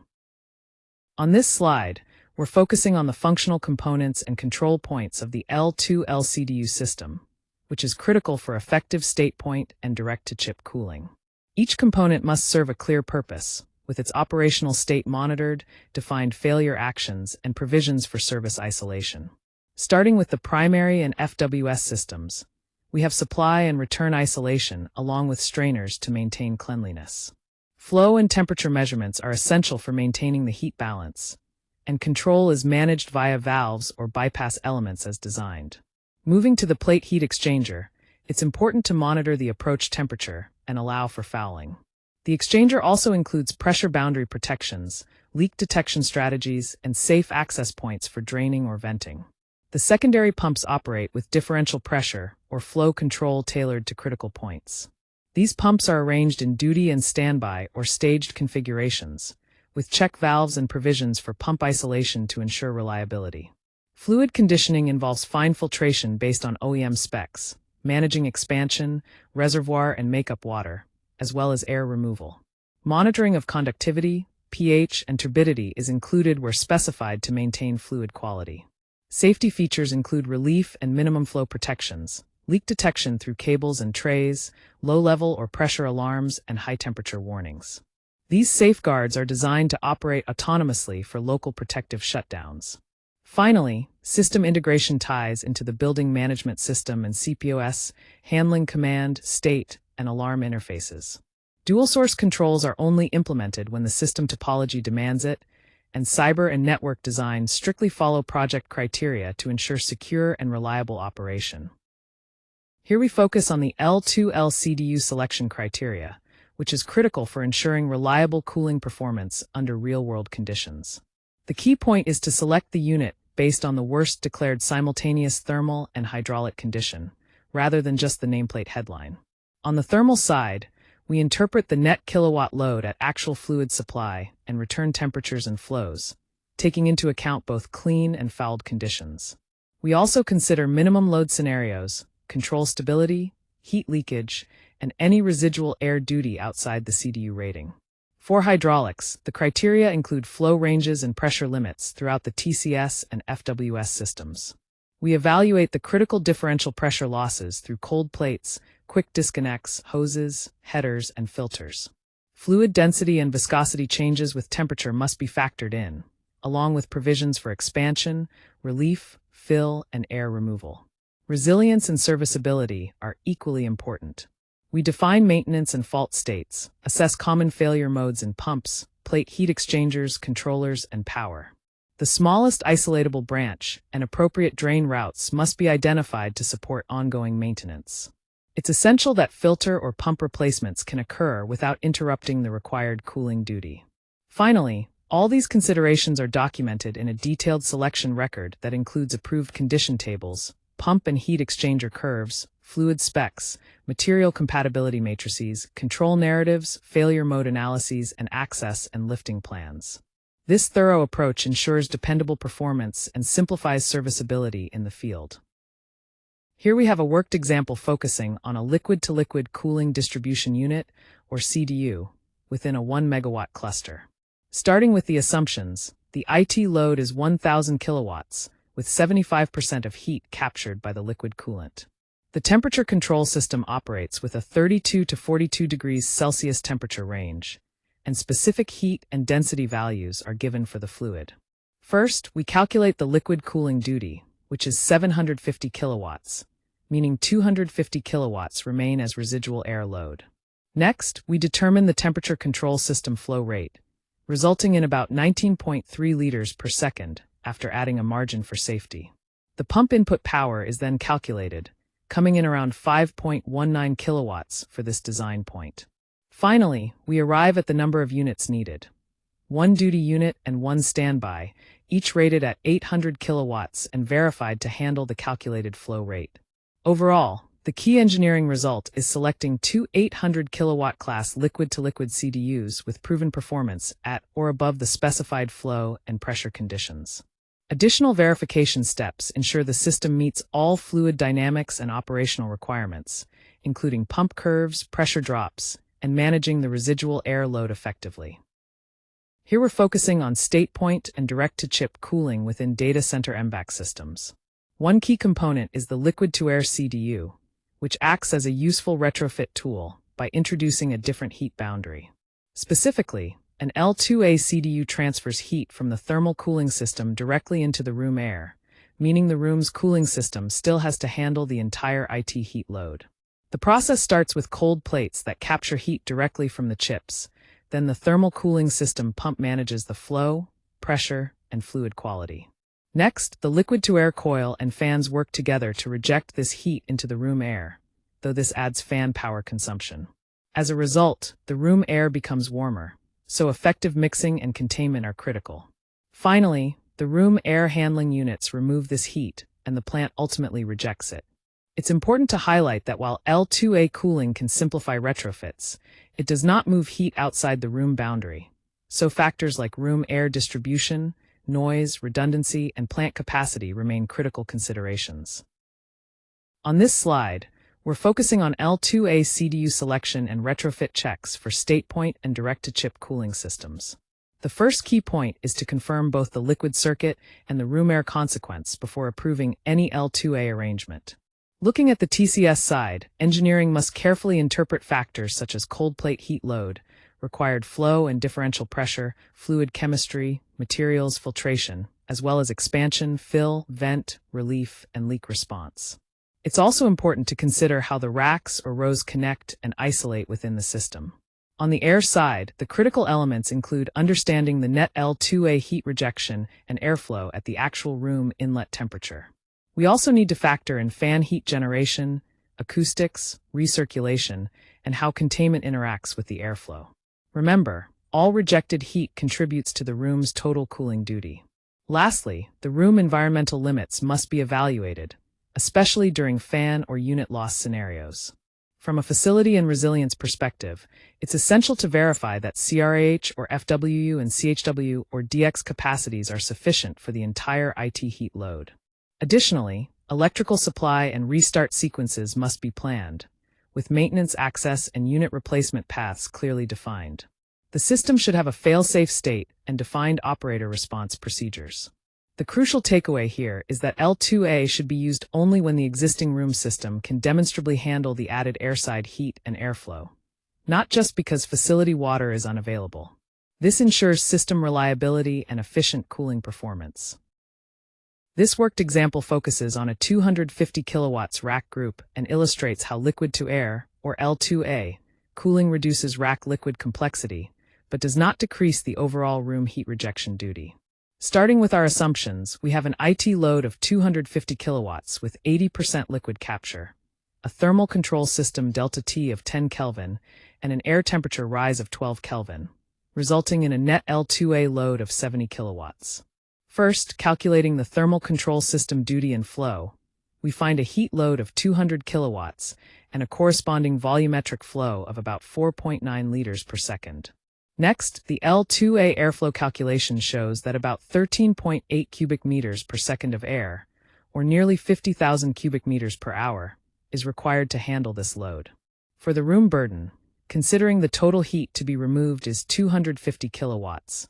The equivalent room cooling airflow needed is approximately 17.3 cubic meters per second. Based on this, the unit count comes to 3 duty units plus 1 standby, each rated at 70 kilowatts, to manage the 200 kilowatts captured load effectively. The engineering result is to install 4 70 kilowatts L2A units, 3 operating and 1 standby, to meet the captured load. However, the room cooling system must still handle the full 250 kilowatts and support around 62,100 cubic meters per hour of airflow at 12 Kelvin temperature difference. Finally, it's critical to verify actual L2A net rating and airflow, ensure proper room return air path, check acoustics and fan power, monitor air temperature at the unit, and confirm CRAH, fan wall unit, and plant capacity. Also, plan for failure transients to maintain reliable operation. Here, we're diving deep into Module 11, Part 4, focusing on direct-to-chip liquid cooling. This section covers the detailed architecture of the Cooling Distribution Unit, or CDU, including how we select thermal and hydraulic components to optimize performance. We'll also explore how the Thermal Control System, or TCS, integrates seamlessly with the entire setup. One of the key highlights is the complete calculation for a 10 megawatt cooling capacity, which gives us a comprehensive view of the system's scale and capabilities. Additionally, we'll touch on advanced engineering training topics, specifically addressing the boundaries between facility water systems, thermal control systems, and the data center environmental control system. Finally, we'll discuss strategies for ensuring N+1 capacity for redundancy and ride-through capabilities, crucial for maintaining reliability in demanding data center environments. This sets the stage for understanding how MVAC systems support advanced cooling needs at scale. Here we focus on the 6 coupled balances that must be closed for successful liquid cooling design in data centers. First, the thermal balance is critical. Each chip and rack must be able to reject the designed heat load effectively. We verify this with net kilowatt measurements at project-specific temperatures. Next is the hydraulic balance, which asks if the required flow can navigate the worst-case path. This is confirmed by analyzing the pump curve against network pressure loss. Temperature balance ensures that the fluid water system, cooling distribution unit, and thermal control system limits all align properly, validated through certified approach data and OEM envelopes. We also must consider the fluid balance, which addresses compatibility of chemistry, filtration, and materials, confirmed by approved coolant and water quality plans. Availability balance ensures that any single failure still preserves full capacity through rigorous failover and ride-through testing. Finally, efficiency balance evaluates whether energy and water usage meet project targets, using comprehensive modeling tools like the 8760 model, partial PUE, MLC, and water usage effectiveness metrics. Importantly, a cooling distribution unit is selected at a specific operating point considering all these factors: heat load, flow, pressure head, temperature parameters, fluid properties, and redundancy requirements. This systematic approach ensures reliable and efficient liquid cooling performance throughout the data center. Here, we see that 3 distinct hydraulic domains work together to protect the IT equipment in data center liquid cooling. First, the facility water system includes chillers, towers, dry coolers, or heat reuse loops, and maintaining proper project water chemistry is key. Next, the technology cooling system involves CDU pumps, filters, controls, and manifolds, all using an OEM-approved coolant to ensure reliability. Lastly, the datacom equipment loop covers server hoses, quick disconnects, and cold plates, which directly manage chip-level thermal limits. Importantly, the plate heat exchanger acts as the hydraulic and chemical firewall, separating the facility infrastructure from the server coolant to prevent contamination and ensure system integrity. When we talk about liquid cooling, it's important to understand that it's a portfolio of solutions, not just one fixed architecture. Specifically in data centers, there are multiple approaches designed for different roles and facility needs. Starting with direct-to-chip cooling, this method channels heat directly from the chip into a cold plate before moving it into the thermal control system.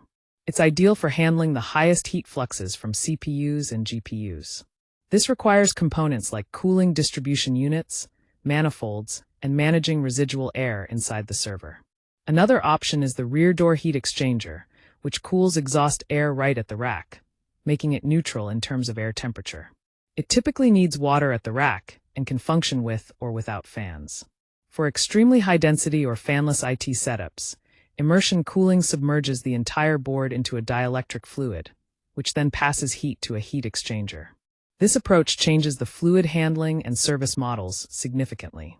Finally, more traditional fan wall or CRH configurations use air to move heat to room coils, suitable for dealing with residual heat and managing airflow in mixed cooling halls. It's also worth noting that direct-to-chip cooling is often hybrid. Cold plates take on the majority of the heat, while air manages any leftover heat along with enclosure warmth. This blend optimizes performance and flexibility in the cooling strategy.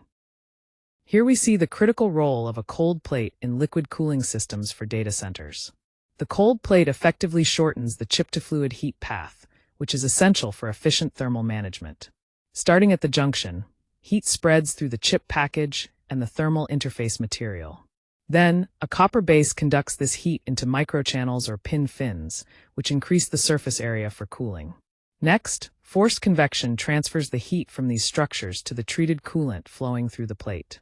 Finally, the rack manifold collects the coolant flow from multiple servers and routes it back to the thermal control system.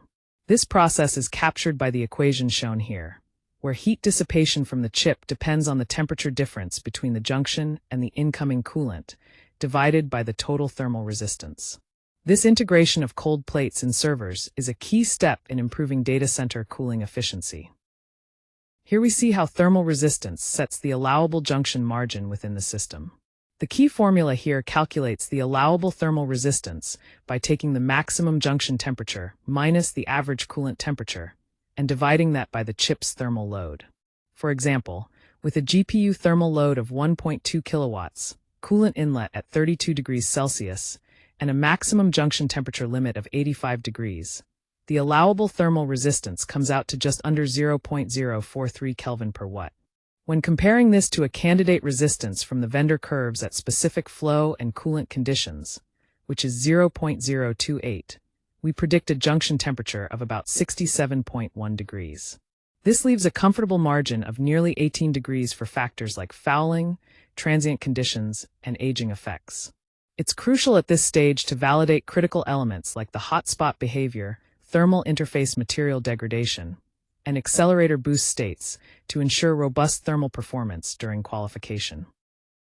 Here, we see that the heat-to-liquid ratio is a crucial factor because it determines both the size of the cooling plant and the airflow requirements.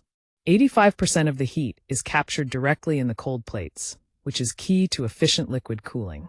This leaves about 15% of the heat remaining in the air path. The heat captured by the liquid is calculated by multiplying the total inlet temperature, or PIT, by the capture ratio. Conversely, the heat remaining in the air is the PIT times 1 minus the capture ratio. Importantly, the capture ratio must be guaranteed by the server or rack solution itself. It cannot just be assumed as part of the HVAC design. This highlights the importance of integrating server design tightly with liquid cooling strategies. ASHRAE water classes define the maximum facility supply temperature limits for cooling systems. Here, you can see different classes ranging from W17 to W+, each with a corresponding maximum supply temperature and typical infrastructure requirements. For example, Class W17, with a maximum supply of 17 degrees Celsius, requires a chilled water system with a tower or economizer. As the temperature limits increase, such as W32 at 32 degrees Celsius, the system can potentially operate without a chiller in suitable climates, reducing complexity and energy use. Higher classes like W40 and W45 allow for warm water IT equipment, enabling more efficient heat reuse strategies. It's crucial to note that when using a CDU approach, the temperature of the cold supply raised above the facility water supply means the IT equipment's thermal limits ultimately determine the facility set point. This balance is key to optimizing cooling performance and energy efficiency in data centers. Here we focus on the CDU approach temperature, which is a crucial system-level gate in data center liquid cooling engineering. Starting with the facility supply, we see a 28 degrees Celsius facility water supply, or FWS, that goes into the plate heat exchanger. This exchanger operates with a 4 Kelvin cold end approach, which is the temperature difference between the technology supply and the facility supply. Moving to technology supply, the temperature here is 32 degrees Celsius, matching the server's maximum inlet temperature limit. The key takeaway is the formula shown. The maximum facility water supply temperature equals the maximum technology supply temperature minus the cold end approach. In this case, that's 32 degrees Celsius minus 4K, resulting in 28 degrees Celsius. Importantly, if the certified approach were to increase to 6K, the facility water supply temperature would drop to 26 degrees Celsius, which means higher chiller lift and, consequently, increased energy use. This highlights how critical managing the approach temperature is for optimizing cooling efficiency. Here, we're focusing on a critical aspect of liquid cooling system design for data centers, operating above the dew point to prevent condensation, which can be a major failure mode. To achieve this, the supply temperature set point of the thermal transfer cooling system, or TTCS, is set to be at least equal to the dew point temperature of the room plus an additional 2 Kelvin for safety. For example, in a tropical environment where the room dew point might be around 23 degrees Celsius, the minimum dew point guard set point is set at 25 degrees Celsius. In this case, the selected supply temperature is typically 32 degrees Celsius, giving us a normal operational margin of 9 Kelvin above the dew point. Despite this margin, it's essential to continuously monitor the dew point during key operations like filling, maintenance, low-load bypass scenarios, and any loss of temperature control to ensure no condensation risks arise. This approach helps maintain system reliability and protects sensitive data center equipment. In this section, we'll focus on CDU engineering and subsystem selection. The main goal here is to convert IT requirements into certified thermal, hydraulic, and availability duties, ensuring that the cooling system meets all necessary standards. A key technology we'll explore is direct-to-chip liquid cooling, which offers efficient heat removal right at the source, improving performance and reliability. This forms a critical part of our StatePoint and direct-to-chip cooling strategies. At the IT boundary, a cooling distribution unit, or CDU, manages 6 critical properties to ensure efficient liquid cooling. First, let's talk about heat. This is handled by the plate heat exchanger, which transfers heat from the thermal conditioning system, or TCS, to the facility water system, or FWS. Next is flow, where variable speed pumps maintain the differential pressure across racks or rows to optimize cooling performance. Temperature is controlled by the primary valve, or a bypass, which adjusts the supply of the thermal conditioning system. Pressure regulation is achieved through an expansion tank, relief valves, and pump controls that maintain isolated pressure zones. Quality is crucial, so filtration, water chemistry management, degassing, and sampling protect the microchannels from damage or clogging. Finally, risk management involves sensors, dual power supplies, and automatic failover systems that detect and contain abnormal events, ensuring system reliability and uptime. Each of these 6 properties plays a vital role in maintaining a robust and efficient liquid cooling system at the data center boundary. Here, we're comparing 2 types of cooling distribution units, or CDUs, liquid-to-liquid and liquid-to-air. Both solve different problems in data center liquid cooling engineering. Liquid-to-liquid CDUs use facility water or a central plant as a heat sink, making them ideal for permanent, high-density deployments. They efficiently remove heat from the white space by transferring it to the facility's water system. However, they require a full supply and return infrastructure, and the main risk lies in integrating with the facility's water systems safely. On the other hand, liquid-to-air CDUs rely on data hall air as the heat sink, which is better suited for pilot projects, edge computing, or retrofits where space is constrained. They add the captured heat back into the room, impacting room temperature, and demand strong airflow and sufficient room cooling capacity. Their efficiency depends on the fan and compressor design, and the primary risk is saturating the room's cooling ability. The key takeaway for multi-megawatt data halls is to reject the direct-to-chip heat outside the white space to maintain optimal operating conditions. This distinction helps us decide which CDU type fits best depending on deployment scale and infrastructure capabilities. Here, we see how placement trades off fault domains against scale efficiency in data center liquid cooling. Looking at the different topologies, in-rack cooling handles smaller scales, around 50 to 300 kilowatts, offering small fluid volumes and tenant autonomy, but at the cost of consuming valuable rack space and having many service points. Moving up, in-row or end-of-row solutions manage between 300 kilowatts and 2 megawatts, providing short total cooling system runs and modular expansion, though they require more white space and generate noise.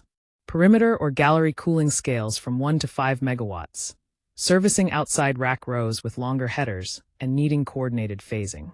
Finally, central or plant room cooling handles over 5 megawatts and is efficient thanks to fewer units and an N+1 architecture. But this comes with a large fault domain and critical distribution challenges. The key takeaway here is to select your topology based on the availability model. The number of units needed really depends on the failure boundary, not just the total kilowatt load. This ensures resilience while maximizing efficiency in your cooling design. When selecting a CDU, It's important to start with the IT data rather than just the catalog capacity. We begin by defining the IT envelope, considering factors like rack types, capture ratio, and transient load. Next, we look at temperatures, focusing on TCS and FWS limits, the approach, and the dew point. Hydraulics come next, where we analyze flow rates, the worst path differential pressure, and fluid properties to ensure proper operation. Availability is also crucial, with configurations such as N+1 or 2N redundancy, dual power supplies, and ride-through capabilities to maximize uptime. Certification involves reviewing net kilowatt curves, pump curves, and factory acceptance testing.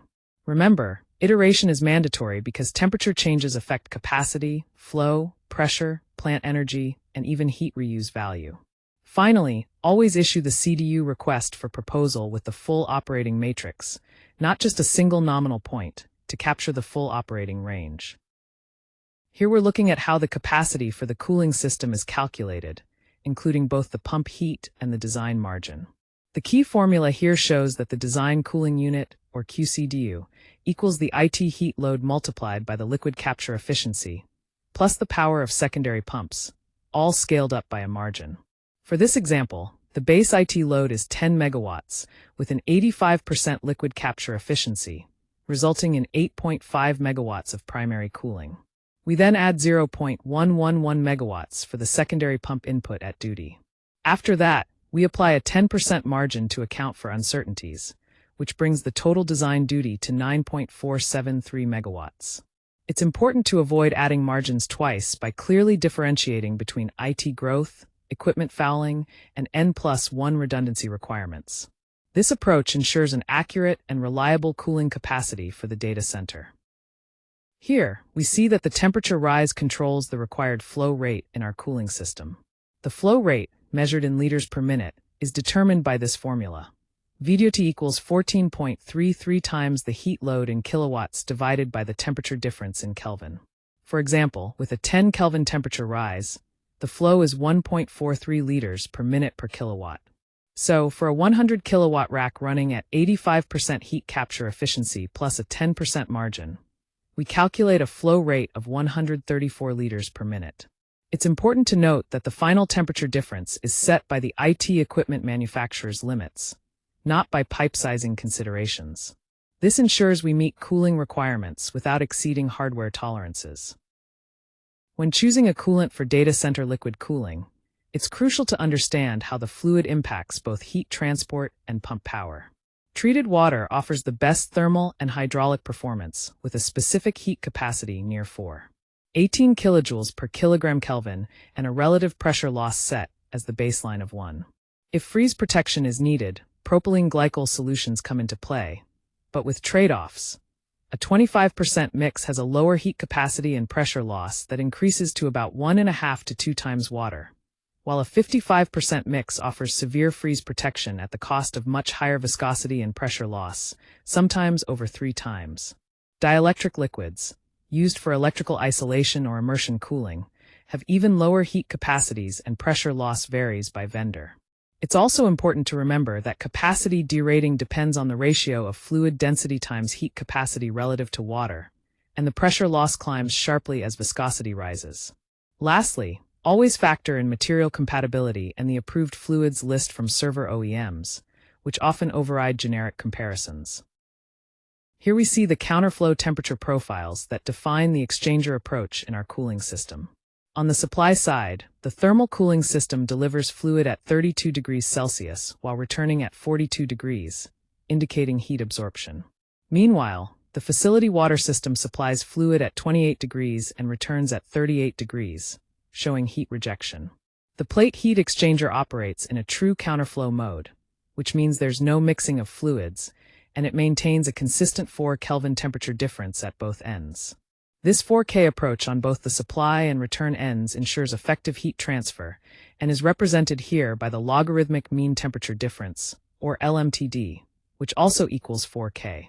This equal terminal difference limit is crucial for optimizing the exchanger's performance in the data center cooling loop.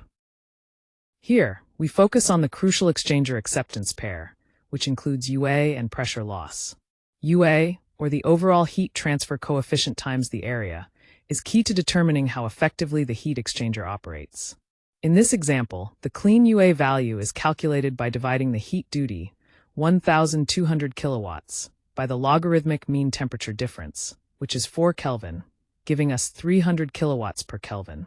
To account for fouling over time, we apply a 15% margin, increasing the design UA to 345 kilowatts per Kelvin. Using the design UA and a specified overall heat transfer coefficient of 4.0, we estimate the required heat exchange area to be approximately 86 square meters. Additionally, the table highlights vendor acceptance criteria, such as maintaining a net duty of at least 1.20 megawatts under specified fluid inlet and outlet temperatures, and ensuring the approach temperature difference stays below 4 Kelvin even when fouled. It also mentions pressure drop limits on both the primary and secondary sides, which are critical to system performance and pump sizing. Altogether, these parameters guide the design and evaluation of the liquid cooling system for the data center, ensuring efficient and reliable operation. Here, we're looking at the liquid cooling design for data center racks, focusing on maintaining the heat balance through controlled flow. The design flow to one rack is calculated as 134 liters per minute, based on the rack power of 100 kilowatts adjusted by efficiency and temperature difference factors. Breaking this down further, each server, assuming there are 10 per rack, receives an average flow of about 13.4 liters per minute. However, the actual flow distribution isn't uniform across servers.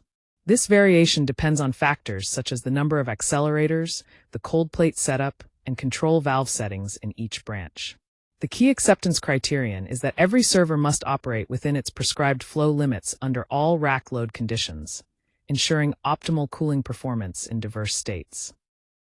Here we see the calculation of the pump head, which is essentially the total pressure loss along the worst hydraulic path in the cooling loop. The table breaks down each component contributing to this loss, starting with server cold plates and internal hoses, which account for 160 kilopascals, supported by OEM pressure drop curves. Next, we have server quick disconnects and rack hoses adding 50 kilopascals, validated through coupling curves specific to the project coolant. The rack manifold and balancing devices contribute another 20 kilopascals, backed by manifold tests. Row headers and fittings add 35 kilopascals calculated using the Darcy-Weisbach equation plus K factors, and filters, heat exchangers, and control devices add 40 kilopascals considering both clean and dirty conditions. Adding these together gives us a subtotal of 305 kilopascals, and then we apply a 15% hydraulic allowance of 46 kilopascals to cover uncertainty, but notably not for future IT growth. This brings the selected external duty to 351 kilopascals, or 35.8 meters of head, which aligns with the vendor pump curve. It's important to note that closed-loop elevation does not contribute to continuous pump head. Instead, it sets static pressurization requirements and component pressure ratings within the system. When sizing pipes for liquid cooling in a data center, it's crucial to balance three main factors: velocity, friction, and transients. The formula shown here calculates the diameter by taking the square root of 4 times the design flow divided by pi times the velocity limit. For example, our common main pipe diameter comes out to about 0.396 meters using this method. Looking at the table, you can see how design flow and velocity influence the preliminary pipe sizes across different segments, from the large common flow water supply, main to the smaller server hose. It's important to remember that these are preliminary sizes. The final nominal pipe sizes must take into account the actual internal diameter, material properties, corrosion allowances, fittings, and a thorough water hammer analysis to ensure safe and efficient operation. Here we are using the Darcy-Weisbach equation to convert the piping route into an equivalent pump head. The key formula shown calculates the pressure loss, delta P, as a function of the Darcy friction factor, the equivalent length over diameter ratio, and the dynamic pressure term. For this example, the flow is 22.3 liters per second, and with a pipe diameter of 0.125 meters and a velocity of 1.82 meters per second, the equivalent length is 50 meters. Using a friction factor of 0.020, we calculate the pressure loss to be 13.3 kilopascals. It's important to note that this pressure loss accounts for the straight pipe and equivalent fitting losses only. Additional components like the manifold, quiescent devices, servers, and dirty filters should be considered separately to avoid underestimating the total system resistance. This detailed approach ensures accurate pump head requirements for reliable data center liquid cooling system design. Here we see the pump operating point, which is found right at the intersection of the system curve and the pump curve. For our data center liquid cooling system, each duty pump is selected to handle a flow rate of 90 liters per second. The chosen differential head for this setup is 36 meters, which is crucial to maintaining the required pressure and flow. Calculating the input power taking into account density, gravity, flow rate, and head, along with efficiency factors of 0.82 and 0.95, we arrive at an input power of 46 kilowatts. This ensures the pump operates efficiently within our design parameters. Here, we are looking at the concept of net positive suction head available, or NPSH, which is a key factor in ensuring proper pump operation in pressurized closed loops. These systems usually provide a strong NPSH margin, which means they help prevent cavitation and protect pump performance. The formula shown helps calculate the NPSH, taking into account absolute surface pressure, elevation, vapor pressure, and suction losses. For example, at a return temperature of 42 degrees Celsius, we see that the minimum loop pressure corresponds to an absolute head of 25.62 meters, while vapor pressure reduces this by 0.84 meters, and suction losses subtract another 3 meters. This results in a calculated NPSH of 21.78 meters. Comparing that to the pump's required NPSCHAR of 4.0 meters, we have an available margin of 17.8 meters, which is excellent for ensuring reliability. It's important to always check the NPSH under the worst conditions, such as maximum temperature, minimum system pressure, a dirty strainer, and the highest pump speed to make sure this margin is maintained. Here we see that the primary control valve authority is crucial for stabilizing the temperature within the thermal control system, or TCS. To ensure effective cooling in the data center, the valve's kV value, which relates flow rate to pressure drop, must be accurately calculated. For example, with a flow rate of 103.2 cubic meters per hour and a pressure drop of 0.8 bar, we get a kV of 115, closely aligning with the preliminary valve selection of 125. This ensures the valve stroke remains below 90% at full duty, avoiding excessive wear or instability. It's important that valve, pump, and bypass controls are tuned together as a single loop because poor authority can lead to hunting and temperature fluctuations, risking system performance. Finally, the control strategy here uses a two-way pressure-independent valve, allowing variable flow while preventing overtemperature without overflow, with fail positions decided based on project risk to maintain safety and reliability. Here, we're looking at how expansion, pressurization, and degassing work together as a single system in our data center liquid cooling setup. The volume of expansion, VEXP, is calculated as 12 times 1.5%, which gives us 0.180 cubic meters. The minimum absolute pressure, PMIN, is set at 251 kilopascals, accounting for atmospheric pressure. On the other hand, the maximum absolute pressure, PMAX, is 451 kilopascals. Using these pressures, we determine the expansion tank volume, tank, which comes out to approximately 0.508 cubic meters. This is the calculated volume needed for the diaphragm tank. For practical purposes, we've selected an expansion tank of 600 liters, which operates within a normal pressure control band of 150 to 350 kilopascals gauge. The package includes essential components like a fill connection, backflow protection, relief valve, vacuum degasser, air separator, as well as drain and sampling points, ensuring system reliability and maintenance ease. Here we focus on how water quality is crucial in protecting the smallest microchannels within data center liquid cooling systems. The table breaks down several control layers critical to this process. For example, using an approved coolant from trusted vendors helps avoid incompatible additives and seal damage.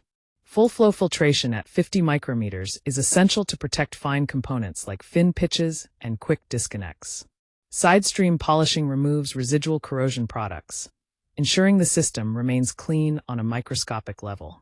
Maintaining proper chemistry, including pH, inhibitors, conductivity, and metals, controls both corrosion and deposition, which can degrade performance over time.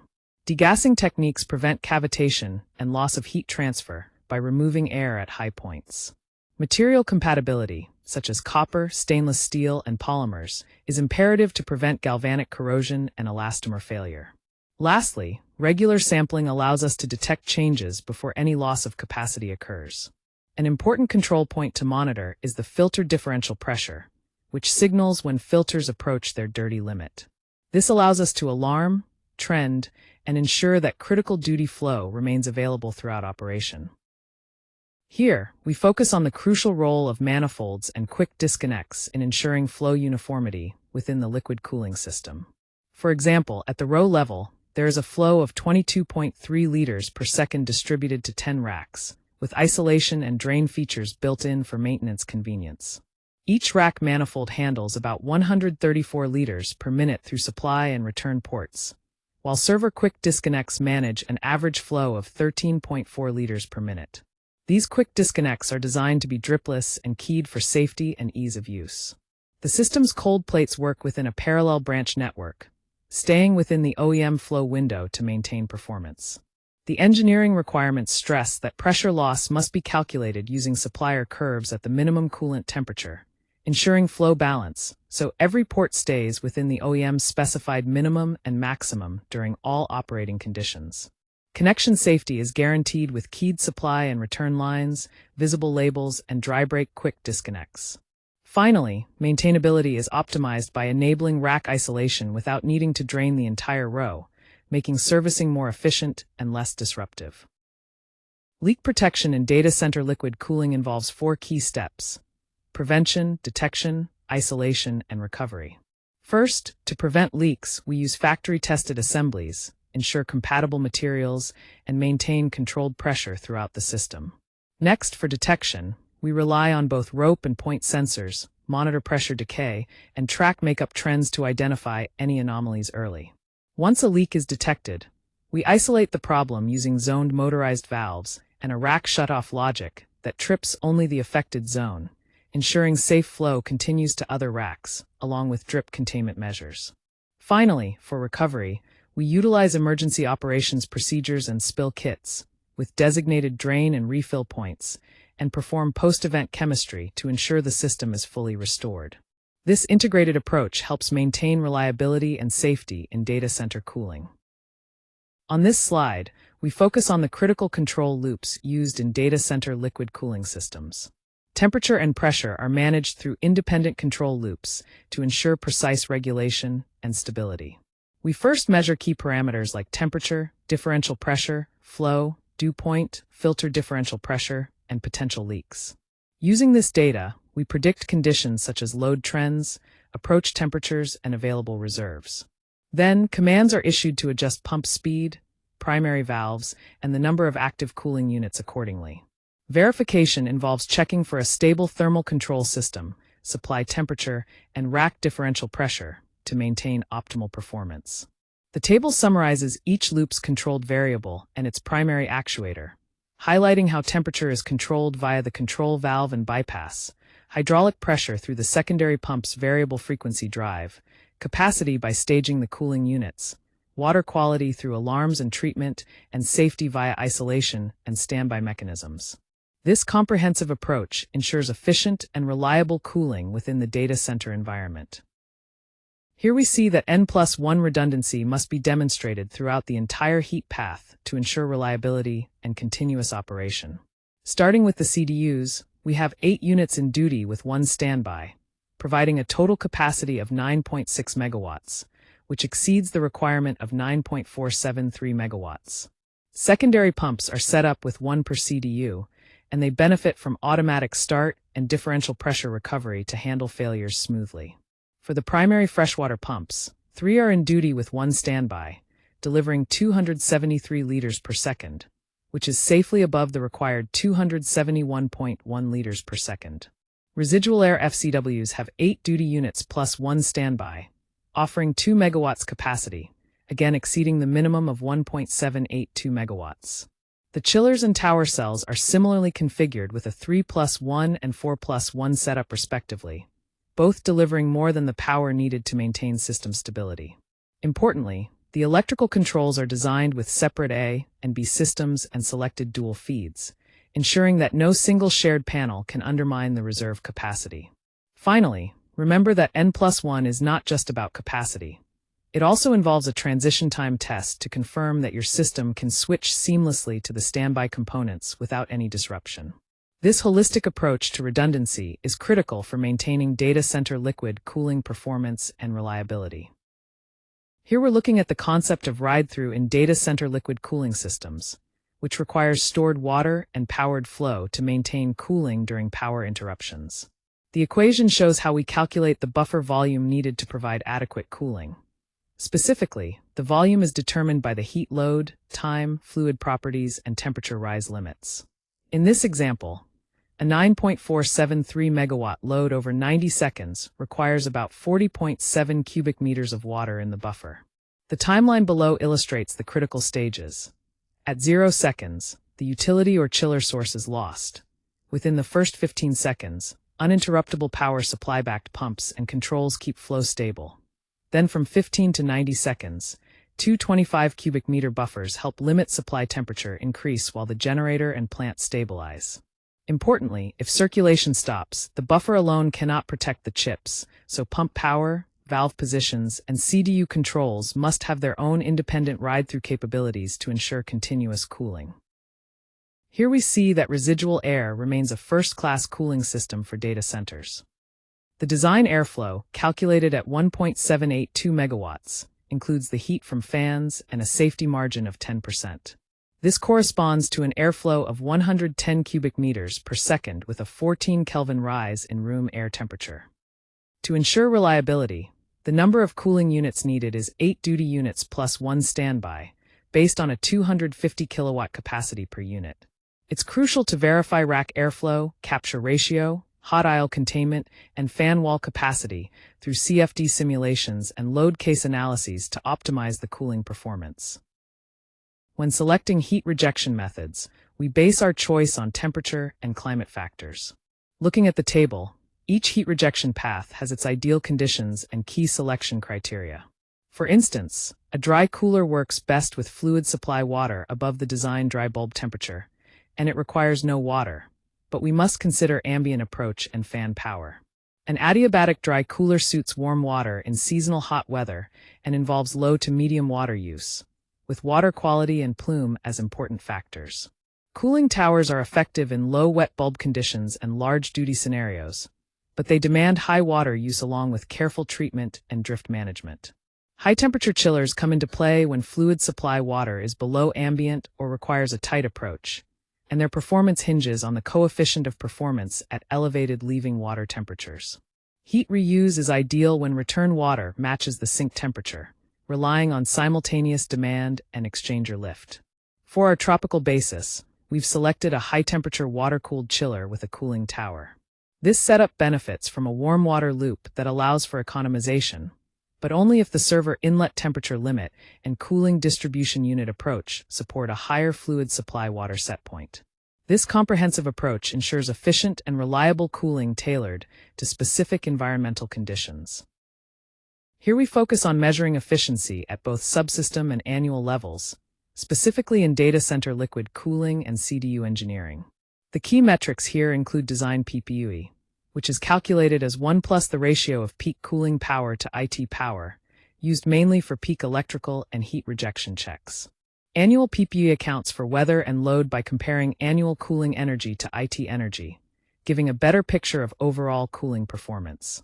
We also have ASHRAE Annualized MLC, which measures mechanical energy used relative to IT energy for compliance with standard 90.4.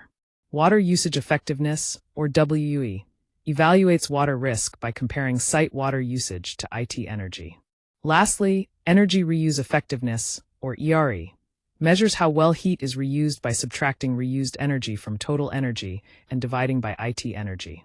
Remember, at the peak design point, you do not annualize the data, while for annual metrics, modeling over 8,760 hours with actual weather, load, and staging data is crucial. Also, metered data and clearly defined SLA boundaries help ensure accurate measurement. These metrics provide a comprehensive view of cooling efficiency and energy management in data centers.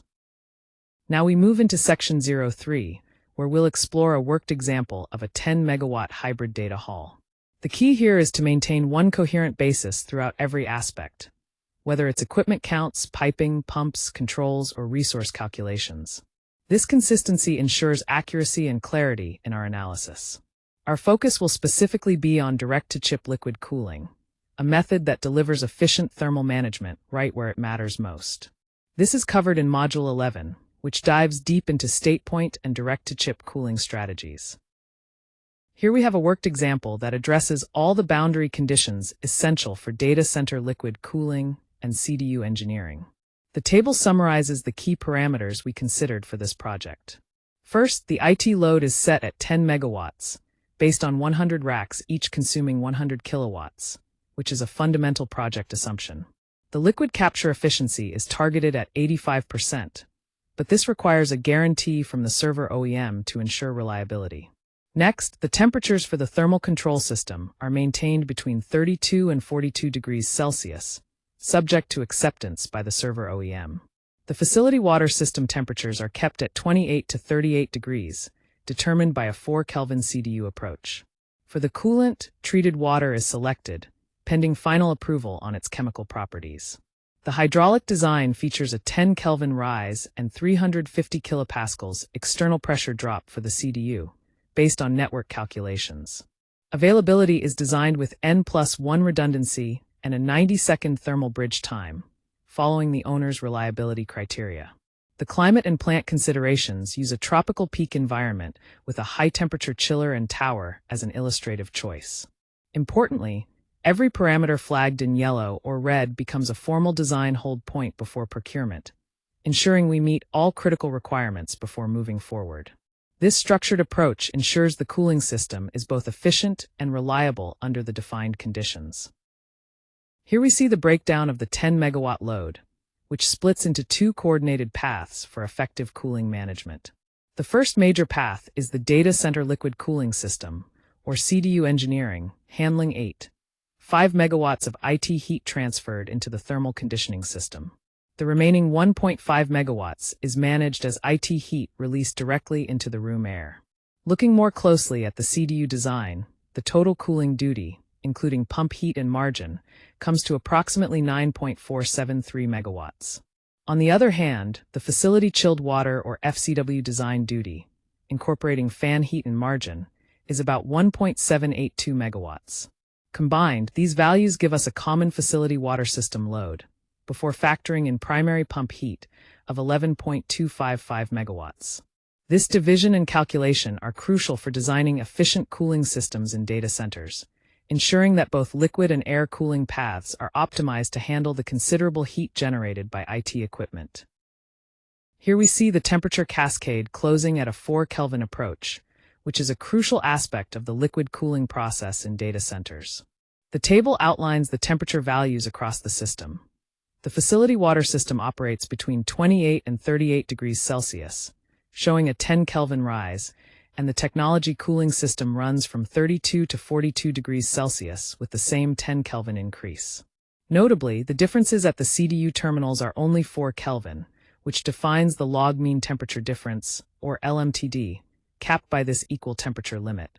There's also a comfortable 9 Kelvin margin when checking the room dew point of 23 degrees against the technology cooling system supply at 32 degrees Celsius. Importantly, the server limit is set at 32 degrees, so the maximum facility water system supply temperature is capped at 28 degrees. This limit can only be adjusted if the IT OEM agrees to raise the maximum inlet temperature for the cooling system, or if certification allows for a reduced CDU approach. This balance ensures efficient cooling while protecting hardware reliability. Here we see that the thermal cooling system, or TCS, requires a flow rate of 226 liters per second under the design conditions. This calculation comes from dividing the total heat load by the specific heat capacity and temperature difference, resulting in a flow of 9,472.6 divided by 4.186 times 10, which equals 226.3 liters per second. Converting that, it's about 13,578 liters per minute for the entire system. Breaking it down further, each 100 kilowatts rack needs about 134 liters per minute, and on average, each server within that rack requires roughly 13.4 liters per minute. The table here confirms these numbers with flow rates expressed in liters per second for both racks and individual servers, illustrating the precise flow needed at each level to ensure effective liquid cooling. This detailed flow distribution is critical for maintaining optimal temperatures across the data center's components. Here, we're looking at the cooling capacity requirements for our data center liquid cooling system. To handle a total load of 9.473 megawatts, we calculated the number of duty cooling distribution units, or CDUs, needed by dividing the total load by the capacity of each unit, which is 1.20 megawatts. This gives us 8 duty CDUs needed to close the capacity test. We then add 1 standby unit for reliability, bringing the total installed units to 9. Each duty CDU is required to manage a net load of about 1.184 megawatts, with a flow rate of approximately 1,697 liters per minute.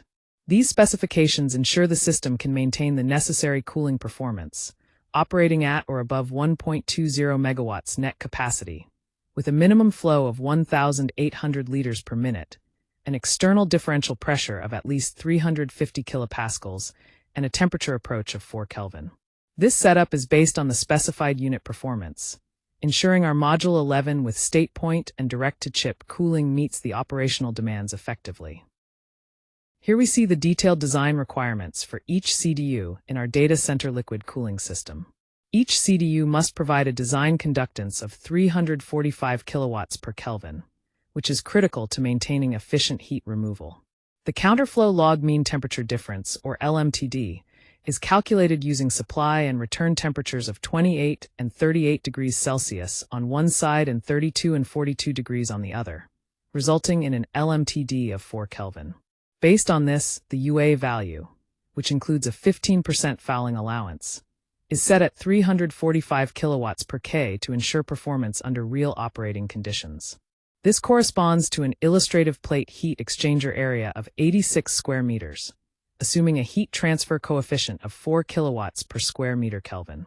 Looking at the primary side components, the flow rate per CDU is rated at 28.7 liters per second, very close to the required 28.3 liters per second.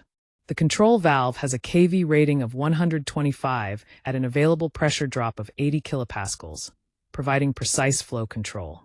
The isolation and service features include double isolation valves, drain and vent points, a strainer, and a sample point for maintenance and testing. Finally, each CDU is accepted based on delivering a net cooling capacity of 1.20 megawatts under fouled conditions, while staying within the declared pressure drop limits. This ensures reliable and consistent cooling performance within the StatePoint and direct-to-chip cooling module. Here we have the specifications for the secondary pump in our liquid cooling system. The pump must deliver a flow rate of 28.3 liters per second at a pressure of 350 kilopascals. This requirement is critical for ensuring proper cooling performance at each cooling distribution unit, or CDU. The table summarizes the key hydraulic parameters: a flow of 28.29 liters per second, an external pressure differential of 350 kilopascals, and a hydraulic power of just under 10 kilowatts. Considering a wire-to-water efficiency of 72%, the input power needed rises to about 13.74 kilowatts. To meet this demand, we've preliminarily specified an 18.5 kilowatt variable frequency drive motor for the pump. On a system level, with 8 pumps running, the total input power is roughly 110 kilowatts. The power calculation follows the formula, where input power equals flow rate times pressure differential divided by efficiency. Using our numbers, the calculation confirms the required input power of 13.74 kilowatts. The available NPSH, or net positive suction head, is 21.8 meters, which provides a strong margin over the minimum required 4 meters, ensuring reliable pump operation without cavitation. Finally, pump selection criteria mandate the pump operate within its preferred range. If the operating point lies outside this range, or below the minimum flow, the pump choice must be reconsidered to maintain system performance and longevity. Here, we're looking at the primary pump system designed for the data center's liquid cooling unit. The crucial point is that the system uses 3 primary pumps configured in a way that after one pump fails, the hall is still fully served. This is often referred to as an N+1 arrangement. The total required flow rate is about 271.1 liters per second, which is the designed flow for the common facility water. Each pump is selected to handle 91 liters per second at a head of 36 meters, ensuring that when all 3 operate, we get a total capacity of 273 liters per second, slightly above the needed flow. This confirms the system's redundancy and reliability. Additionally, the motors driving these pumps require about 40.6 kilowatts of input power, so a 45 kilowatt variable frequency drive is chosen to provide adequate capacity and control. This setup ensures continuous, efficient cooling even if a pump goes offline. Here we see the detailed pipe schedule designed to maintain flow velocities below 2.2 meters per second.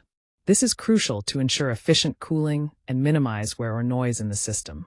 For example, the common FWS main handles a flow of 271.1 liters per second through a DN400 pipe, keeping the velocity at 2.16 meters per second, which aligns perfectly with our target. The table breaks down each segment, showing how flow rates and pipe sizes correspond to velocities, with design notes highlighting important components like valves, strainers, and heat exchangers.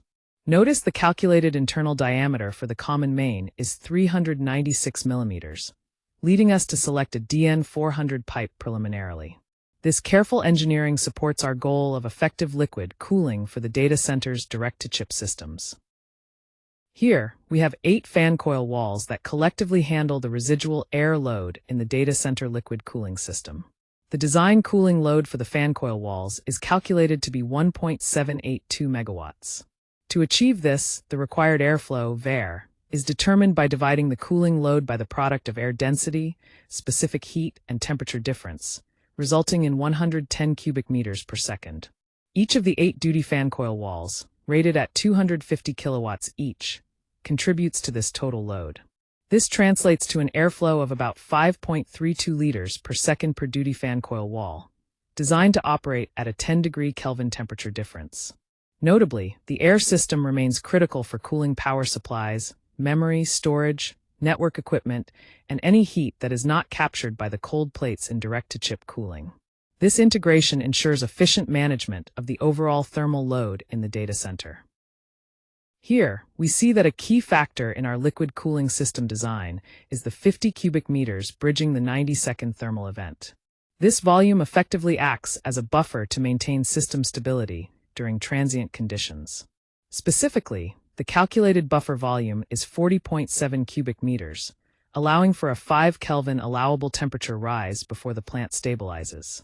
We've selected 2 segregated buffer vessels, each 25 cubic meters, to ensure modularity and reliability. Additionally, there's a 600-liter expansion vessel designated for thermal circuit stabilization.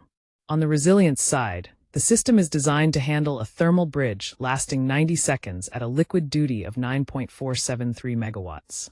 Critical pumps and the CDU circulate fluid under backed power to maintain continuous operation, and the pressure band is carefully controlled between 150 and 350 kilopascals gauge, with relief mechanisms below the maximum allowable working pressure. Finally, fluid management includes degassing, air separation, filling, draining, and sampling to ensure optimal performance. All these elements together create a robust, reliable cooling system for StatePoint and direct-to-chip applications. Here, we see that the tropical peak cooling requirement calls for 3 high-temperature chillers with 1 on standby. Each chiller has a capacity of 4 megawatts, delivering a combined plant rejection of 11.255 megawatts, plus an additional 0.095 megawatts from primary hydraulic heat, totaling 11.350 megawatts. The chillers operate at a coefficient of performance, or COP, of 10, which reflects their efficiency. The peak compressor input power is calculated at 1.135 megawatts. Adding this to the plant rejection, the condenser must handle a total rejection load of 12.485 megawatts. For the cooling towers, 4 duty cells plus 1 standby are selected, each rated at 3.2 megawatts. It's important to verify their performance at the specified design conditions, a 27 degrees Celsius wet bulb temperature and approach, to ensure optimal operation. This setup illustrates a robust combination of StatePoint and direct-to-chip liquid cooling for the data center. Here we focus on the condenser loop requirements for the data center's liquid cooling system. The loop needs a flow rate of 596 liters per second, which translates to about 22.1 cubic meters per hour of makeup water. This calculation is based on the cooling load of 12.485 megawatts divided by the product of specific heat capacity, 4.186, and a temperature difference of 5 degrees Celsius. The condenser pumps operate at 150 liters per second with a head of 28 meters, ensuring efficient circulation. Evaporation accounts for a water loss of 18.34 cubic meters per hour, calculated using a latent heat of vaporization of 2,450 kilojoules per kilogram.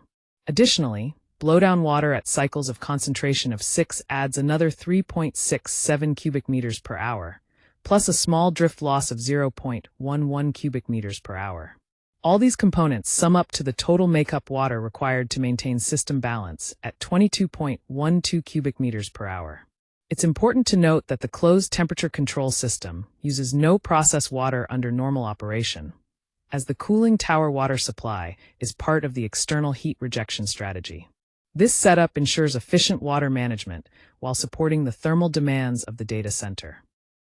Here, we focus on separating the Hall Cooling Motor Control Center, or MCC, from the chiller plant to ensure a more reliable and efficient system.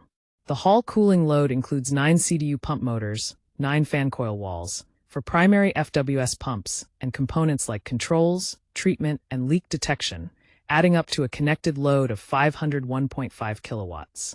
With a 15% growth allowance factored in, this increases to 576.7 kilowatts. To determine the required current, we use the formula I equals 576. 7 divided by the product of square root of 3, 0.4 volts, 0.90 power factor, and 0.95 efficiency, which results in about 974 amps. However, we select a 1,250 amp 400 volt Hall cooling MCC bus to provide ample capacity. Importantly, the chiller and tower plant are served from a completely separate switchboard or medium voltage setup, and the A and B control power and network paths are designed so they do not share a single point of failure, enhancing overall system resilience. Here, we see that the peak design PPUE is 1.190 under tropical conditions, which is a critical metric for evaluating efficiency. The table breaks down the peak duty input for various cooling auxiliaries, with chiller compressors consuming the most energy at 1.135 megawatts. When we add all these inputs together, the total cooling input reaches 1.899 megawatts. Using this, we calculate the PPUE as 1 plus the ratio of cooling input to IT load, resulting in this peak PPUE value of 190. Additionally, the instantaneous water usage effectiveness, or WUE, is 2.21 liters per kilowatt hour during peak conditions. It's important to note that these numbers represent peak performance only and should not be used to estimate annual efficiency. For a comprehensive business case or annual compliance, more detailed models considering hourly loads, weather variations, staged operations, and economizer performance are necessary. Here, we're looking at how dry water operation balances fan energy with makeup water usage in data center liquid cooling. As we increase the dry rejection fraction, meaning more cooling is done without water evaporation, the annual water use effectiveness, or WUE, improves significantly. For example, at 0% dry rejection, WUE is 2.21 liters per kilowatt hour, but increasing to 60% reduces this to 0.88 liters per kilowatt hour. This shows the potential for substantial water savings. However, it's important to note that these numbers are illustrative sensitivity only. The final, accurate assessment requires a detailed weather bin model covering all 8,760 hours of the year to capture different operating conditions. This approach is key to optimizing both energy and water use in direct-to-chip cooling designs. Here, we see the data center liquid cooling strategy with a focus on CDU engineering. The sequence keeps one CDU in reserve to ensure reliability. The table outlines key triggers and automated responses for managing cooling units, like starting the next CDU if the lead unit exceeds 85% capacity for 5 minutes, or stopping a lag CDU if the duty unit drops below 55% for 15 minutes. It also includes safeguards such as proving flow and temperature before activation and maintaining minimum run times to prevent cycling. Other critical actions include adjusting pump speeds if remote rack differential pressure falls below set points, opening primary valves if supply temperatures rise above 32.5 degrees Celsius, and immediate standby activation if a CDU trips. There are also protective measures for leaks, flow losses, and system controls to preserve overall system integrity. Finally, the formula given calculates the number of CDUs needed, combining predicted cooling loads with an operating reserve for safety. This comprehensive approach ensures efficient and reliable cooling performance. Here we see the single failure matrix, which is crucial because it reveals hidden common failure modes that might not be obvious at first glance. Each row outlines a specific failure scenario, like a duty CDU trip or a primary pump trip, and shows the immediate effect, the required response to mitigate that effect, and the criteria for acceptance. For example, when the duty CDU trips, there's a loss of 1.2 megawatts per branch flow.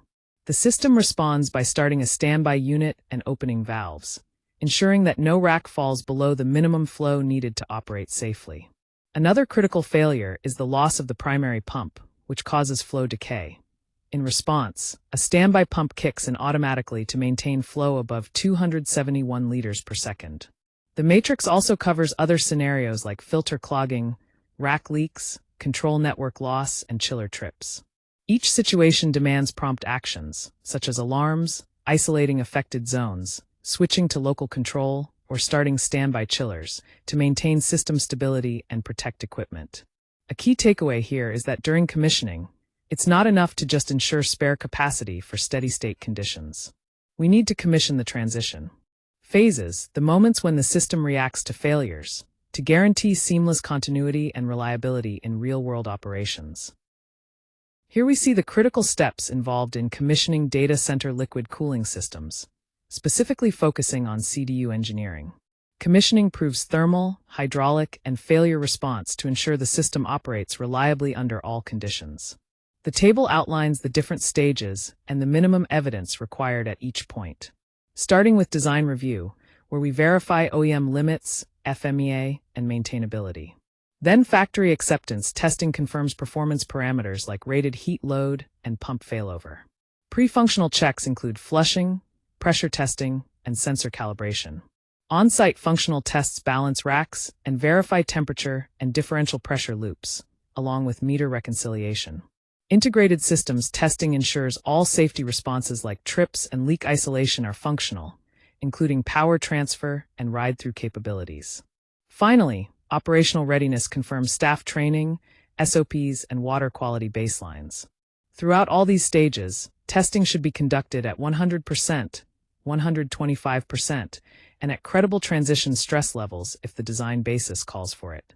This comprehensive approach guarantees the cooling system meets all requirements for safe and efficient operation. Here we have the preliminary schedule that outlines the complete cooling chain for our data center liquid cooling system. The key focus here is on direct-to-chip cooling, which supports a substantial load of 8.5 megawatts across 100 racks, with an 85% capture efficiency, a critical factor for effective thermal management. Looking at the cooling distribution units, or CDUs, we have 8 operating units plus 1 standby, delivering 1.2 megawatts with a flow rate above 1,800 liters per minute and pressures exceeding 351 kilopascals. The temperature control system operates between 32 and 42 degrees Celsius, utilizing treated water at a flow of 226.3 liters per second, with filtration down to 50 micrometers to maintain water quality.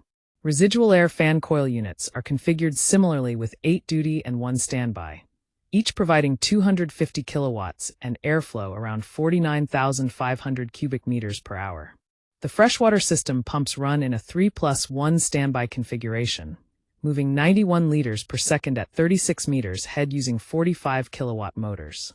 Piping standards range from DN 400 mains down to DN 50 for racks, with a 12 mm hose basis at the server level to ensure proper flow. Thermal storage includes two 25 cubic meter buffers, along with a 600-liter expansion tank to manage transient loads. For heat rejection, the system employs 3+1 chillers rated at 4 megawatts each, backed by 4+1 tower cells at 3.2 megawatts apiece. Overall, the plant delivers an 11.35 megawatt cooling duty, with a peak partial power usage effectiveness of 1.19 and a water usage effectiveness of 2.21 liters per kilowatt hour. Keep in mind all these ratings remain performance bases as we await certified selections and coordinated OEM limits, ensuring the design is both accurate and reliable. As we look at design closure for direct-to-chip liquid cooling, it's crucial to procure only after three key approvals align. First, the IT OEM must confirm the heat-to-liquid ratio, TCS temperature and flow limits, as well as coolant and materials compatibility. Next, the CDU vendor provides certified net duty and approach data, pump curve and controls, and FAT failure performance to ensure system reliability. Lastly, the facility engineer verifies FWS capacity and hydraulics, power, water availability, and the commission sequence to guarantee operational readiness. Remember, a complete liquid cooling design is really about a coordinated operating envelope, not just a simple collection of nominal equipment ratings. This coordination ensures seamless performance across the entire cooling system. Here in Module 11, Part 5, we focus on integrated design, covering key areas like resilience, controls, commissioning, operations, and handover. The main goal is to close the chip-to-plant heat path effectively. From there, we work on proving capacity, ensuring the system can handle ride-throughs and respond well to failures. We also emphasize maintainability and overall operating readiness. This section addresses integrated load, failure modes, CPOS control, commissioning processes, practical labs for hands-on experience, and the final handover to operations. These elements together ensure a seamless transition and reliable performance in advanced cooling systems. This slide covers the state-of-the-art technology behind StatePoint and direct-to-chip cooling systems in data centers.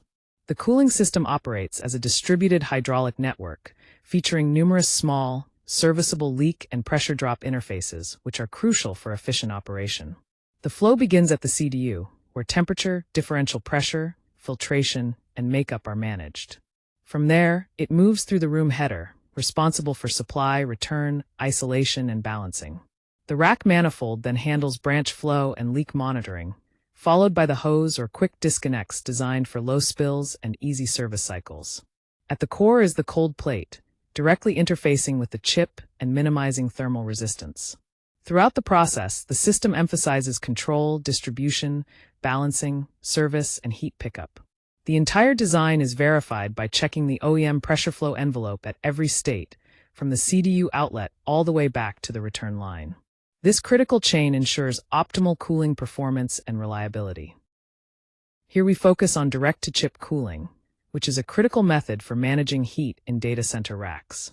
The system is divided into three key boundaries: the rack or IT boundary, the TCS to CDU boundary, and the facility water supply and return boundary. Starting with the IT or rack boundary, this involves cold plates and microchannels that deliver cooling directly to the chips. Supply and return hoses connect to quick disconnect couplings or QDCs, and the rack manifold includes leak detection and residual air backup to ensure reliability. Moving to the TCS and CDU boundary, we have a closed dielectric thermal cooling system loop that circulates coolant using duty and standby variable frequency drive pumps. There are strainers and differential pressure filters along with expansion, relief, and sample points for maintenance and monitoring. At the facility water and heat exchanger boundary, the plate heat exchanger separates the thermal cooling system from the facility water system. It ensures efficient counterflow heat transfer while maintaining temperature, pressure, and flow integrity through isolation and service valves. Lastly, controls and service systems are integrated through building management systems, CPOS, and data center infrastructure management. They facilitate fill and flush connections, dew point and leak monitoring, and provide alarms, trend tracking, and restoration proof to keep the system secure and properly maintained. The design basis adheres strictly to ASHRAE TC9. 9 limits, uses approved coolants, relies on OEM pressure drop data, and ensures all components are accessible for front service to optimize operational efficiency and serviceability.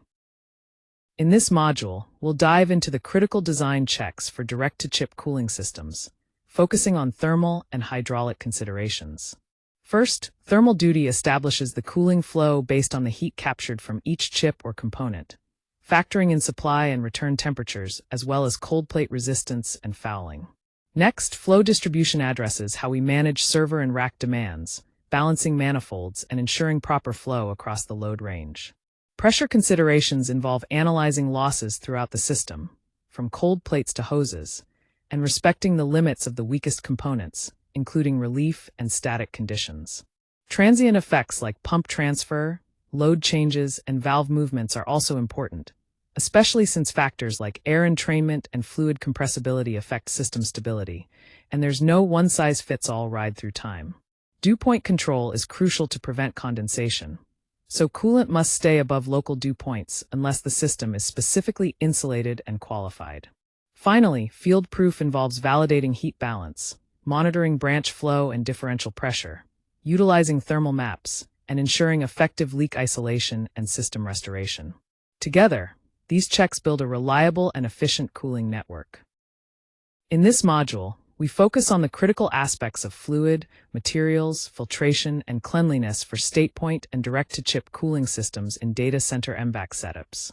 Fluid quality serves as a key reliability boundary that affects all components, including cold plates, quick disconnects, hoses, manifolds, pumps, and heat exchangers. It's essential to use only the approved OEM fluid with the specified chemistry and concentration, while carefully recording important properties like density, viscosity, freeze point, corrosion protection, and biological control. Moving on to materials compatibility, developing a wetted material matrix helps ensure all metals, elastomers, seals, and coatings work harmoniously and avoid issues like galvanic corrosion or prohibited pipe materials. Filtration plays a pivotal role too. Filter ratings and differential pressure limits must align with OEM guidelines, and it's critical to flush, sample, and fully document system cleanliness prior to connecting to IT equipment. Lastly, ongoing monitoring and maintenance are necessary. Tracking conductivity, pH, turbidity, and inhibitor levels, along with sampling from representative points, helps control contamination and maintain fluid quality over time. Remember, never substitute automotive antifreeze or unapproved inhibitors, as fluid chemistry and materials compatibility are tightly controlled design documents vital to system reliability. In this module, we focus on leak detection, isolation, and protected recovery in StatePoint and direct-to-chip cooling systems. The key to effective response lies in understanding factors such as credible leak rate, fluid inventory, detection coverage, electrical exposure, and thermal continuity. First, we detect leaks using sensors that identify credible events, making sure to validate sensor readings for accuracy. Next, we classify the issue by pinpointing the affected domain and assessing severity while preserving local protective logic and notifying the right authorities. Then, we isolate the problem by closing the smallest practical supply or return boundary and stopping affected pumps if necessary, without disrupting unaffected racks. Following this, we protect the load by activating reserves, boosting residual air support where helpful, and applying approved compute responses before any thermal margin is lost. Finally, restoration involves repairing the leak, testing system integrity, flushing and refilling as needed, verifying chemistry and duty cycles, and removing any overrides to regain full system resilience. Importantly, there is no universal under 10 seconds rule. Instead, response times depend on the specific cause and effect relationships in the system. Here we have a worked example of a rack-level direct-to-chip cooling loop for a high-density data center rack. Starting with the assumptions, the rack duty is set at 120 kilowatts with 85% of that heat captured by the liquid cooling system, resulting in about 102 kilowatts transferred via liquid and 18 kilowatts remaining as residual air heat. Based on these numbers, the required rack flow rate is calculated as 2.5 liters per second or 150 liters per minute, using typical fluid properties and a temperature difference of 10 Kelvin across the thermal control system. Then, breaking it down per server, with 8 servers in a rack, Each server needs about 18.8 liters per minute, and for a total of 20 racks in the cluster, the combined flow is 50 liters per second. To move this cooling fluid, the pump input power is estimated at approximately 8.96 kilowatts for the entire 20-rack circuit, considering the system pressure drop of 120 kilopascals and pump efficiency factors. The key engineering takeaway is that each rack requires around 150 liters per minute of coolant, and the entire cluster demands careful sizing of headers, manifolds, quick disconnect paths, and pump units using the verified pressure drop plus a safety margin. Finally, it's critical to verify several parameters: per server flow and differential pressure specifications from OEMs, rack manifold balancing, hose and quick disconnect service cycles, pressure limits, dirty filter impacts, fluid properties, and the overall residual air duty of 360 kilowatts across all racks, to ensure reliable and efficient cooling operation. Here we have a worked example focusing on two-phase cold plate performance metrics within data center direct-to-chip cooling.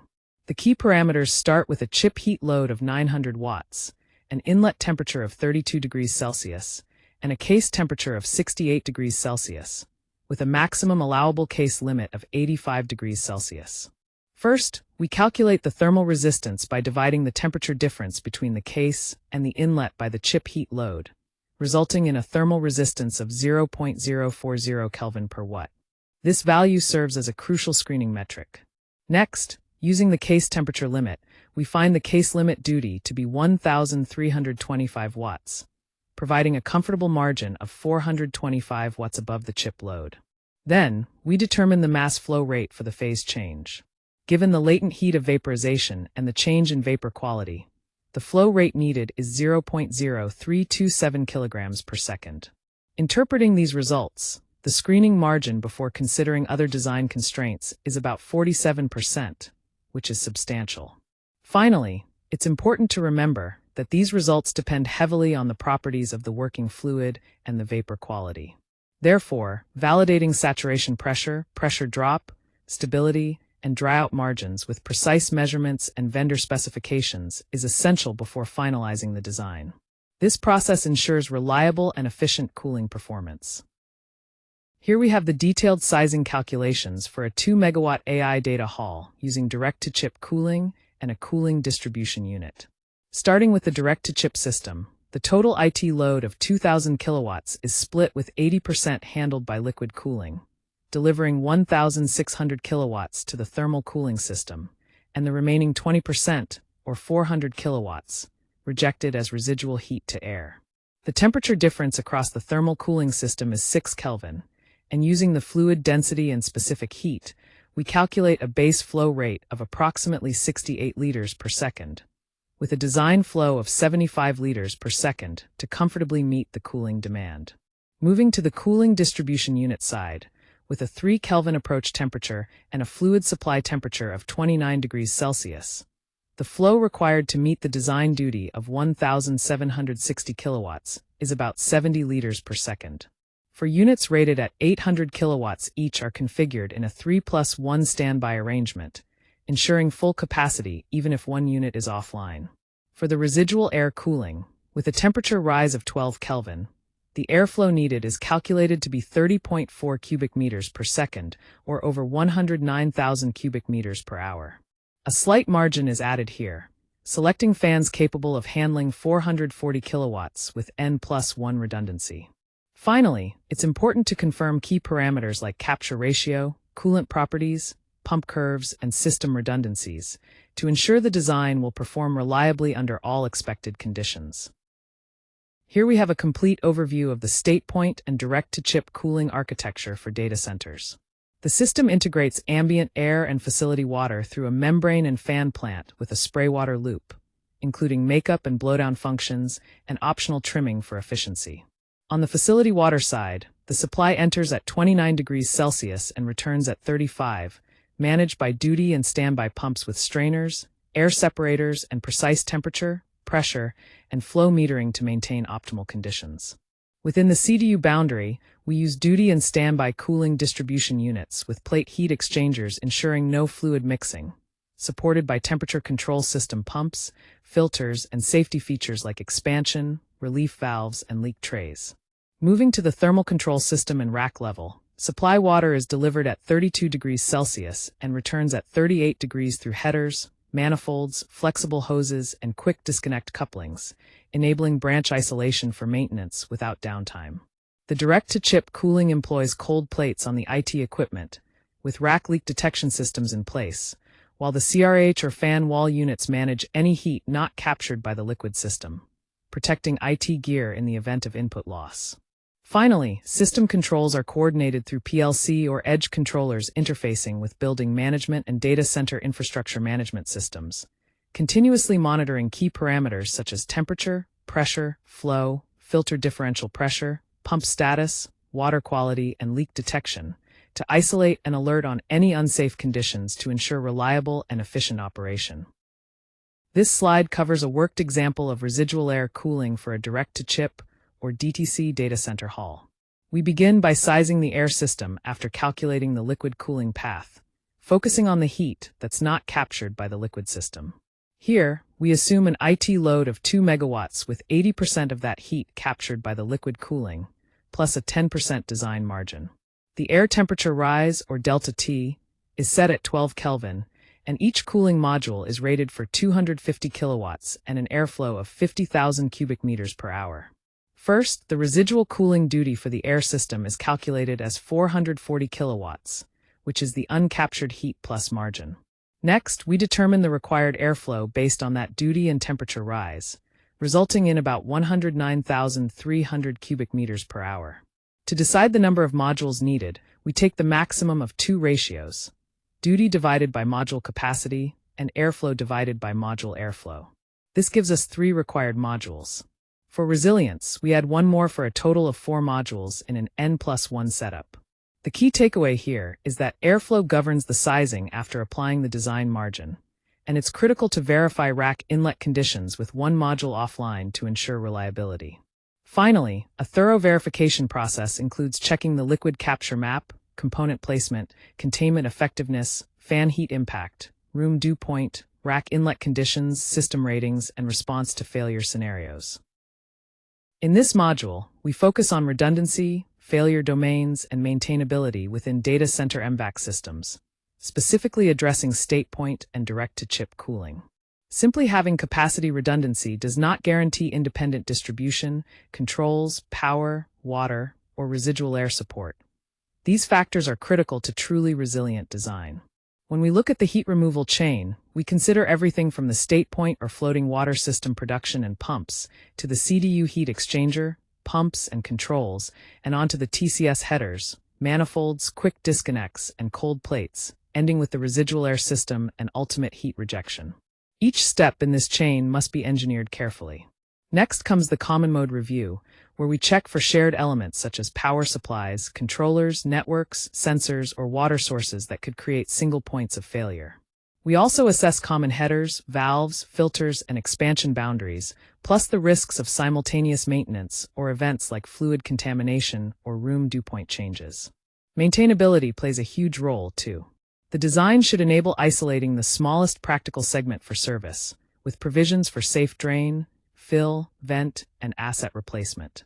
It's important to verify that capacity remains sufficient during maintenance, and to restore systems through inspected and measured hold points. Finally, we must label every installed unit or path distinctly, as duty, design margin, redundant capacity, or future reserve, ensuring we never double count the same kilowatt of capacity. This clarity supports effective operation and maintenance throughout the data center's lifespan. In this module, we focus on applying uptime tier standards to liquid cooling systems, specifically StatePoint and direct-to-chip cooling. It's important to understand that tier certification applies to the entire plant-to-chip service chain, not just an isolated cooling distribution unit. For example, Tier 3 systems are concurrently maintainable, meaning any required component or distribution path can be taken offline for planned work without affecting operations. This involves demonstrating proper isolation, remaining thermal capacity, and controlled system restoration. Tier 4 systems go further by being fault-tolerant. Here, a single equipment failure or distribution path interruption does not impact operations. The cooling system continuously maintains a stable environment, even managing mechanical restarts seamlessly. Translating these concepts to liquid cooling means mapping all relevant elements, including pumps, heat exchangers, thermal control systems, rack distribution, and even residual air and power. It's crucial to consider risks like leaks, contamination, and common failure modes in sensors and controls. Proof of compliance involves thorough design calculations, failure mode analysis, physical construction and commissioning tests, as well as sustained operation procedures and maintenance readiness. Ultimately, uptime is technology neutral and performance-based, with system response times, uninterruptible power supply scope, and pump configurations all derived from the approved site design and demonstrated outcomes. This comprehensive approach ensures the reliability and resilience of liquid cooling systems in data centers. This slide focuses on the ANSI/TIA 942C standard and its coordination requirements for liquid cooling in data centers. The standard, published in May 2024, sets the foundation for mechanical infrastructure, electrical controls, and cross-discipline coordination. On the mechanical side, it's crucial to coordinate cooling capacity, distribution, redundancy, environmental control, monitoring, and maintenance access, while carefully documenting liquid routes, leak exposure, and safe isolation methods. For electrical and controls, alignment with power sources, controllers, communications, and alarms at the target-rated level is essential. But remember, project-specific criteria often define protocols, transfer times, and UPS details rather than TIA defaults. Cross-discipline considerations include architecture, fire and life safety, telecom, security, and equipment layout, all of which must maintain proper access, separation, and documented ownership. Finally, although an AI addendum is underway to address emerging needs like liquid cooling, it's important not to consider project announcements as official clauses. Use the License Text Clause register and support it with solid design basis documentation, drawings, and test results to ensure compliance and clarity throughout the project. Here we have the control state sequence that manages the transition from normal duty to verified restoration in a data center cooling system. The CPOS, or Building Management System, coordinates the overall operation, but importantly, the local cooling distribution unit and heat rejection safeties independently protect the equipment even if supervisory communications fail. Starting with normal operation, the StatePoint mode and chilled water supply pumps maintain the cooling supply, with the cooling distribution unit staging pumps based on differential pressure and temperature, while residual air cooling adjusts according to room demand. When the load rises, we confirm that all systems like pumps and air capacity are ready before bringing additional assets online, ensuring branch flow and rack temperatures are within limits before tapping into reserves. If any issue arises such as leaks, pump failures, or sensor errors, the system initiates a targeted response in the smallest affected domain and triggers a resilience alarm to notify operators.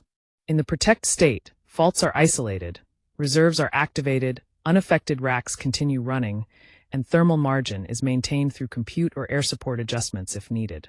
Finally, before returning to normal mode during restoration, every aspect including leak tightness, chemistry, flow, temperature, controls, and reserves are thoroughly checked and confirmed. Each transition step includes safeguards like permissives, command verification, timeouts, safe states, alarm priorities, operator actions, reset protocols, and evidence requirements to ensure reliability and safety throughout. Here we see the complete alarm cause and effect process, starting from the initial physical event all the way to the final evidence recorded. An alarm is only considered complete when its condition, delay, priority, automatic response, operator action, and reset rule are all properly approved. First, the system detects events such as leaks, low flow, or high TCS temperature. Then, it validates these alerts by checking sensor plausibility and determining the affected domain. Following this, automatic actions are taken, like isolating or putting systems on standby to protect local components. Next, the operator confirms the physical state and ensures that unaffected loads are preserved. Finally, the system moves to restore and record the condition, acting as a permission gate and documenting trends with signed evidence. Priority is assigned based on the consequence, such as immediate thermal or safety risks, reduced resilience, or maintenance and efficiency impacts. Importantly, safety and leak isolation alarms are not blindly auto-reset, ensuring careful control throughout the process. Let's go through the operating sequence and failure response for StatePoint and direct-to-chip cooling systems. Step 1 is the normal or economizer mode, where the StatePoint free water system remains stable with redundant cooling distribution units available. Here, TCS pumps manage differential pressure and flow, cold plates capture chip heat, and the CRH or fan wall unit handles any residual heat. Throughout, the system continuously monitors, trends, and modulates to maintain optimal performance. Next, during warm or humid ambient conditions, membrane, pre-cooling, or trim stages adjust to maintain the free water system temperature. It's crucial to verify water quality and ensure there's enough heat rejection margin. Monitoring and modulation continue actively. When the load rise occurs, we stage the CDUs, TCS, and free water system pumps while proving rack manifold and dry break quick disconnect coupling flow. Fan cooling then manages any remaining heat. Again, we monitor, trend, and modulate to respond appropriately. In the event of a CDU, pump, or leak fault, the system isolates the failed component and starts the standby unit. It closes the affected leak zone, raises alarms, and protects the IT equipment by holding and isolating the fault. If loss of the StatePoint or free water system happens, rising temperature triggers a capacity response, alternate heat rejection, or emergency mode, with alarms escalating and workload protection activating. Finally, verified restoration involves a controlled ramp-up process, including bleeding and venting if opened. It's essential to verify temperature, flow, pressure, and absence of leaks before returning to normal duty rotation. Throughout all operations, we watch for triggers such as low flow, high TCS supply temperature, detected leaks, filtered differential pressure issues, sensor disagreements, or free water system unavailability, which prompt immediate hold, isolation, alarm, and capacity response actions. This comprehensive approach ensures reliable cooling and IT protection at all times. This slide outlines the commissioning process for the Data Center MVAC system, broken down into 5 distinct levels from L1 to L5. At Level 1, we focus on the design review, ensuring that the design basis, calculations, and topology meet requirements, along with materials, controls, and failure mode analyses. Moving to Level 2, factory tests verify unit performance, controller functions, alarms, and component traceability. Level 3 covers installation checks like proper tagging, orientation, pressure and leak tests, and system cleanliness. At Level 4, we conduct functional and heat load testing, fine-tuning controls and verifying sensors, pumps, and network operation. Finally, Level 5 involves integrated testing under representative loads, checking for failures from the plant to the chip, including alarm functions and restoration capabilities. The process culminates in the handover gate, where all punch lists are closed, deviations controlled, and documentation, along with trained staff and spare parts, are confirmed. This structured approach ensures reliable, traceable performance from design through full operation. This module covers StatePoint and direct-to-chip cooling systems, focusing on commissioning, hardware layout testing, and integrated system testing. Starting with CXL1 design, we look at critical design aspects such as the heat capture ratio, water quality, membrane selection, and hydraulic boundaries, ensuring proper rack manifold and QDC criteria while addressing failure modes and controls. Moving to CXL2 installation, we cover the setup of membrane cassettes, fans, pumps, filters, and related components like QDC hoses and control wiring. CXL3 involves static testing, including pressure and leak tests, flushing, pump rotation, and instrument calibration to validate system integrity.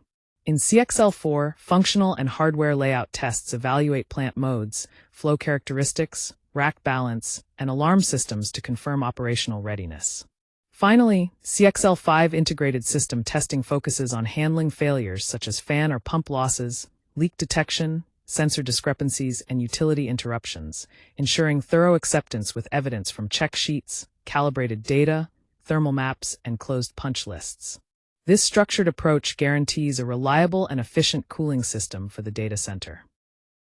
In this module, we focus on the acceptance criteria and evidence pack for StatePoint and direct-to-chip cooling within data center MVAC systems.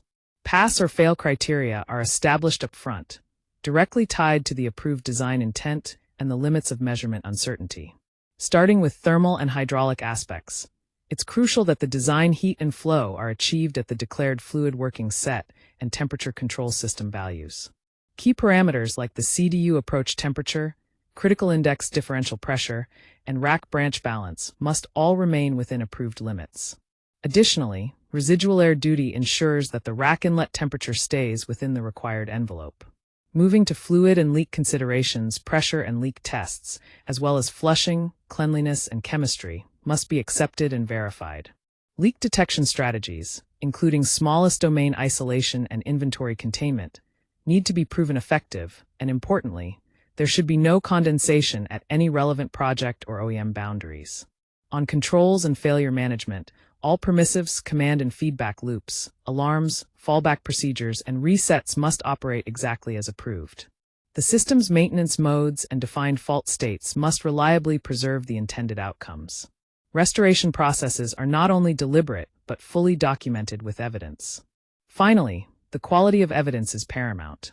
Calibrated instruments, synchronized raw trends, and records of configurations, load, ambient, and plant states, along with uncertainty data, form the foundation of validation.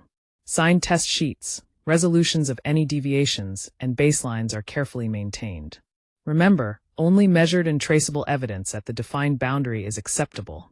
Controller status alone without physical proof of heat or flow does not suffice.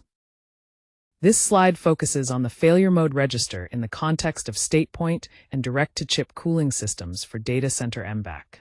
The key process here is to rank failures by factors such as physical consequence, detectability, automatic response, thermal time available, and restoration complexity. Understanding these rankings helps in prioritizing issues effectively.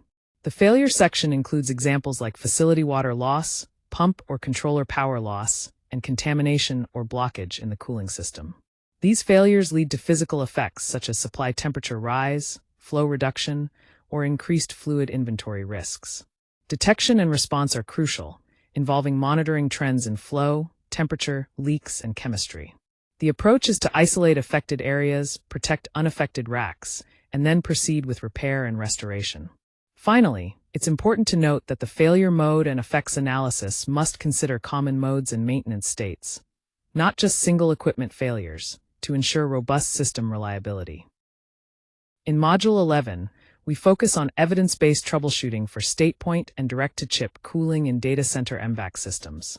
The key approach is to first stabilize the service before pinpointing the defect, using measured data like heat, flow, pressure, temperature, and fluid quality. Step 1 is to protect the system by confirming the rack or chip thermal margin and initiating approved responses if the margin falls. Next, verify the system state by checking modes, commands, valve and pump positions, bypasses, and control statuses. Step 3 involves validating sensing by comparing flow, temperature, differential pressure, level, leak, and chemistry data against calibrated references to ensure accuracy. Then, isolate the fault domain by tracing sources from the facility to the cold plate, changing one controlled variable at a time to narrow down the issue. Finally, correct and prove by repairing the root cause, repeating tests, removing any overrides, and restoring system resilience while retaining evidence for future reference. Remember the crucial hold point. Always stop if safety, containment, fluid condition, thermal margin, or control authority is uncertain. This module focuses on StatePoint and direct-to-chip cooling maintenance, emphasizing asset health and evidence tracking. First, we look at the StatePoint air and membrane system, where monitoring air filters, membrane condition, and pressure differentials is crucial, along with maintaining fans, dampers, and seals on a monthly or condition-based schedule. Next, StatePoint water management involves daily to monthly checks on spray pumps, strainers, conductivity levels, and biological control to ensure proper water quality. The facility water system requires monthly to annual inspection of pumps, seals, valves, and meters to maintain optimal temperature and flow. For the CDU, monthly to condition-based reviews of plate heat exchangers, redundant pumps, filtration, and control systems keep it running smoothly. The TCS and rack distribution system demands regular attention to manifolds, hoses, cold plates, and coolant samples, with frequencies varying from shift to condition-based. Finally, safety and controls require consistent monitoring of leak detection, lockout-tagout procedures, firmware updates, sensor quality, and restoration tests. All maintenance frequencies adhere to OEM manuals, water quality plans, and site risk assessments to ensure reliability and safety. We also track evidence trends like flow, pressure differentials, pump speed, membrane status, conductivity, filter condition, leak alarms, heat rejection, and restoration tests to maintain system health. On this slide, we're focusing on the emergency operating response for StatePoint and direct-to-chip cooling systems in data centers. Life safety, electrical safety, and thermal stabilization are our top priorities here. It's critical to preserve evidence and restore systems deliberately to prevent further issues. In the event of a leak or fluid release, we protect both personnel and electrical equipment by following the Site Incident Authority's instructions. We isolate the smallest approved branch to contain and recover the fluid, all while keeping unaffected racks operational and preserving evidence. For low flow or high coolant temperature situations, the first step is to start an approved standby pump or alternate heat rejection path. We also need to confirm the critical index differential pressure, filter condition, and the source temperature. If conditions worsen, an approved compute response should be applied. If there's a loss of fluid water supply or StatePoint, use any approved redundant or alternate sources. Prioritize liquid duty and residual air support, and carefully manage restarts to avoid thermal shock or simultaneous inrush currents. Finally, during restoration, inspection, pressure and leak testing, and fluid quality confirmation are essential. Refill and vent the system, and verify flow, temperature, differential pressure, and controls. It's important that no permanent manual bypass, alarm mask, or unverified fluid refill remains after stabilization. Any restoration step requires an approved permission gate to ensure safety and system integrity. In this practical lab, we focus on conducting an integrated heat and flow balance for a data center cooling system using StatePoint and direct-to-chip cooling methods. You'll calculate key parameters like the liquid path, facility water flow, and residual air duty based on given assumptions, including an IT load of 3 megawatts and 85% liquid capture efficiency. Starting with the heat split, we determine that 2,550 kilowatts of heat is carried by the liquid coolant, while 450 kilowatts remain in the air. Then, we calculate the thermal control system flow at 62.5 liters per second and the facility water system flow at 76.1 liters per second. Finally, we find the airflow needed to handle the residual heat is 31.1 cubic meters per second. The goal here is to produce a complete heat and flow balance, supported by an annotated schematic, a detailed instrument list, calculated equipment duty, and a risk assessment for uncertain inputs. Success means peers can reproduce your calculations, understand the key assumptions, and agree on how these heat balances will be accurately measured within the expected uncertainty. This hands-on exercise builds essential skills for managing and optimizing data center cooling systems effectively. In this practical lab exercise, we focus on an integrated leak and pump failure test designed to ensure safety and reliability in our cooling system. First, we start with preparation by having an approved risk assessment, a detailed load plan, clear communication, well-defined abort criteria, and calibrated instruments, along with recovery resources ready. Next, we establish a baseline by confirming stable load conditions, heat balance, flow and pressure differentials, chip and rack temperatures, fluid condition, and available reserve capacity. Then, we trigger the test by injecting one approved pump loss or simulating a rack branch leak, carefully recording the exact event and control state timestamps. During the witness phase, we observe the system's automatic responses, such as isolation and standby activation, and monitor unaffected racks, residual air behavior, alarms, and operator actions. Finally, we restore normal operations by removing the cause, testing, refilling or venting if necessary, proving that normal duty and reserve are re-established, removing overrides, and signing off on evidence. The key point here is that a pass means a protected physical outcome with verified restoration, not just that an alarm sounded or a standby pump was commanded. This ensures the system's integrity and operational safety. Here we're focusing on handover evidence and operating readiness for the Data Center MVAC system. The system is considered ready only when all technical, procedural, and competency evidence is complete and easily accessible by operations. Starting with the design phase, we ensure an approved design basis, complete with heat, flow, and pressure calculations, as well as a comprehensive failure mode effects analysis. During installation and testing, detailed as-built diagrams, pressure and leak tests, calibration records, and signed test results are all documented. Moving to operations, standard operating procedures, alarm response plans, baseline performance data, and trained staff readiness are critical. Finally, at the handover gate, operations must be able to clearly identify system boundaries, explain design intent, retrieve all necessary evidence, isolate failures, and restore system function independently, without relying on the original designers. This thorough process guarantees smooth, reliable system management moving forward. As we conclude Module 11 on StatePoint and direct-to-chip cooling, it's important to remember the core principles that guide our approach. First, always use licensed standards and current vendor data to ensure exact conformity and accurate equipment performance. Our primary frameworks include the Uptime Institute Tier Standard for Topology and Certification, the ANSI/TIA 942C, which provides license clauses for conformity, and the ASHRAE AI Data Center Framework, along with TC 9.9 for liquid and thermal guidance. When considering energy, water, and health factors, adhere to ANSI/ASHRAE Standard 90.4 to 2025 for energy efficiency, along with Standards 188 and 514 and Guideline 12 for water system risk management. Always use approved weather and water quality data. For equipment and project sources, rely on Nortec StatePoint brochures, Vertiv XDU 1350 manuals, and OEM requirements, including project PNIDS, sequencing, FMEA, and commissioning documentation. In closing, trace the heat flow from the chip all the way to the ambient environment. Maintain clear ownership between the field water system and thermal control system, and keep air and dew point controls explicit. Be sure to prove failure response and restoration with measurable, traceable evidence. Quantify the heat path, protect the liquid boundary, preserve thermal continuity, and accept only traceable evidence. This is our fundamental closing rule to ensure reliability and performance in data center cooling.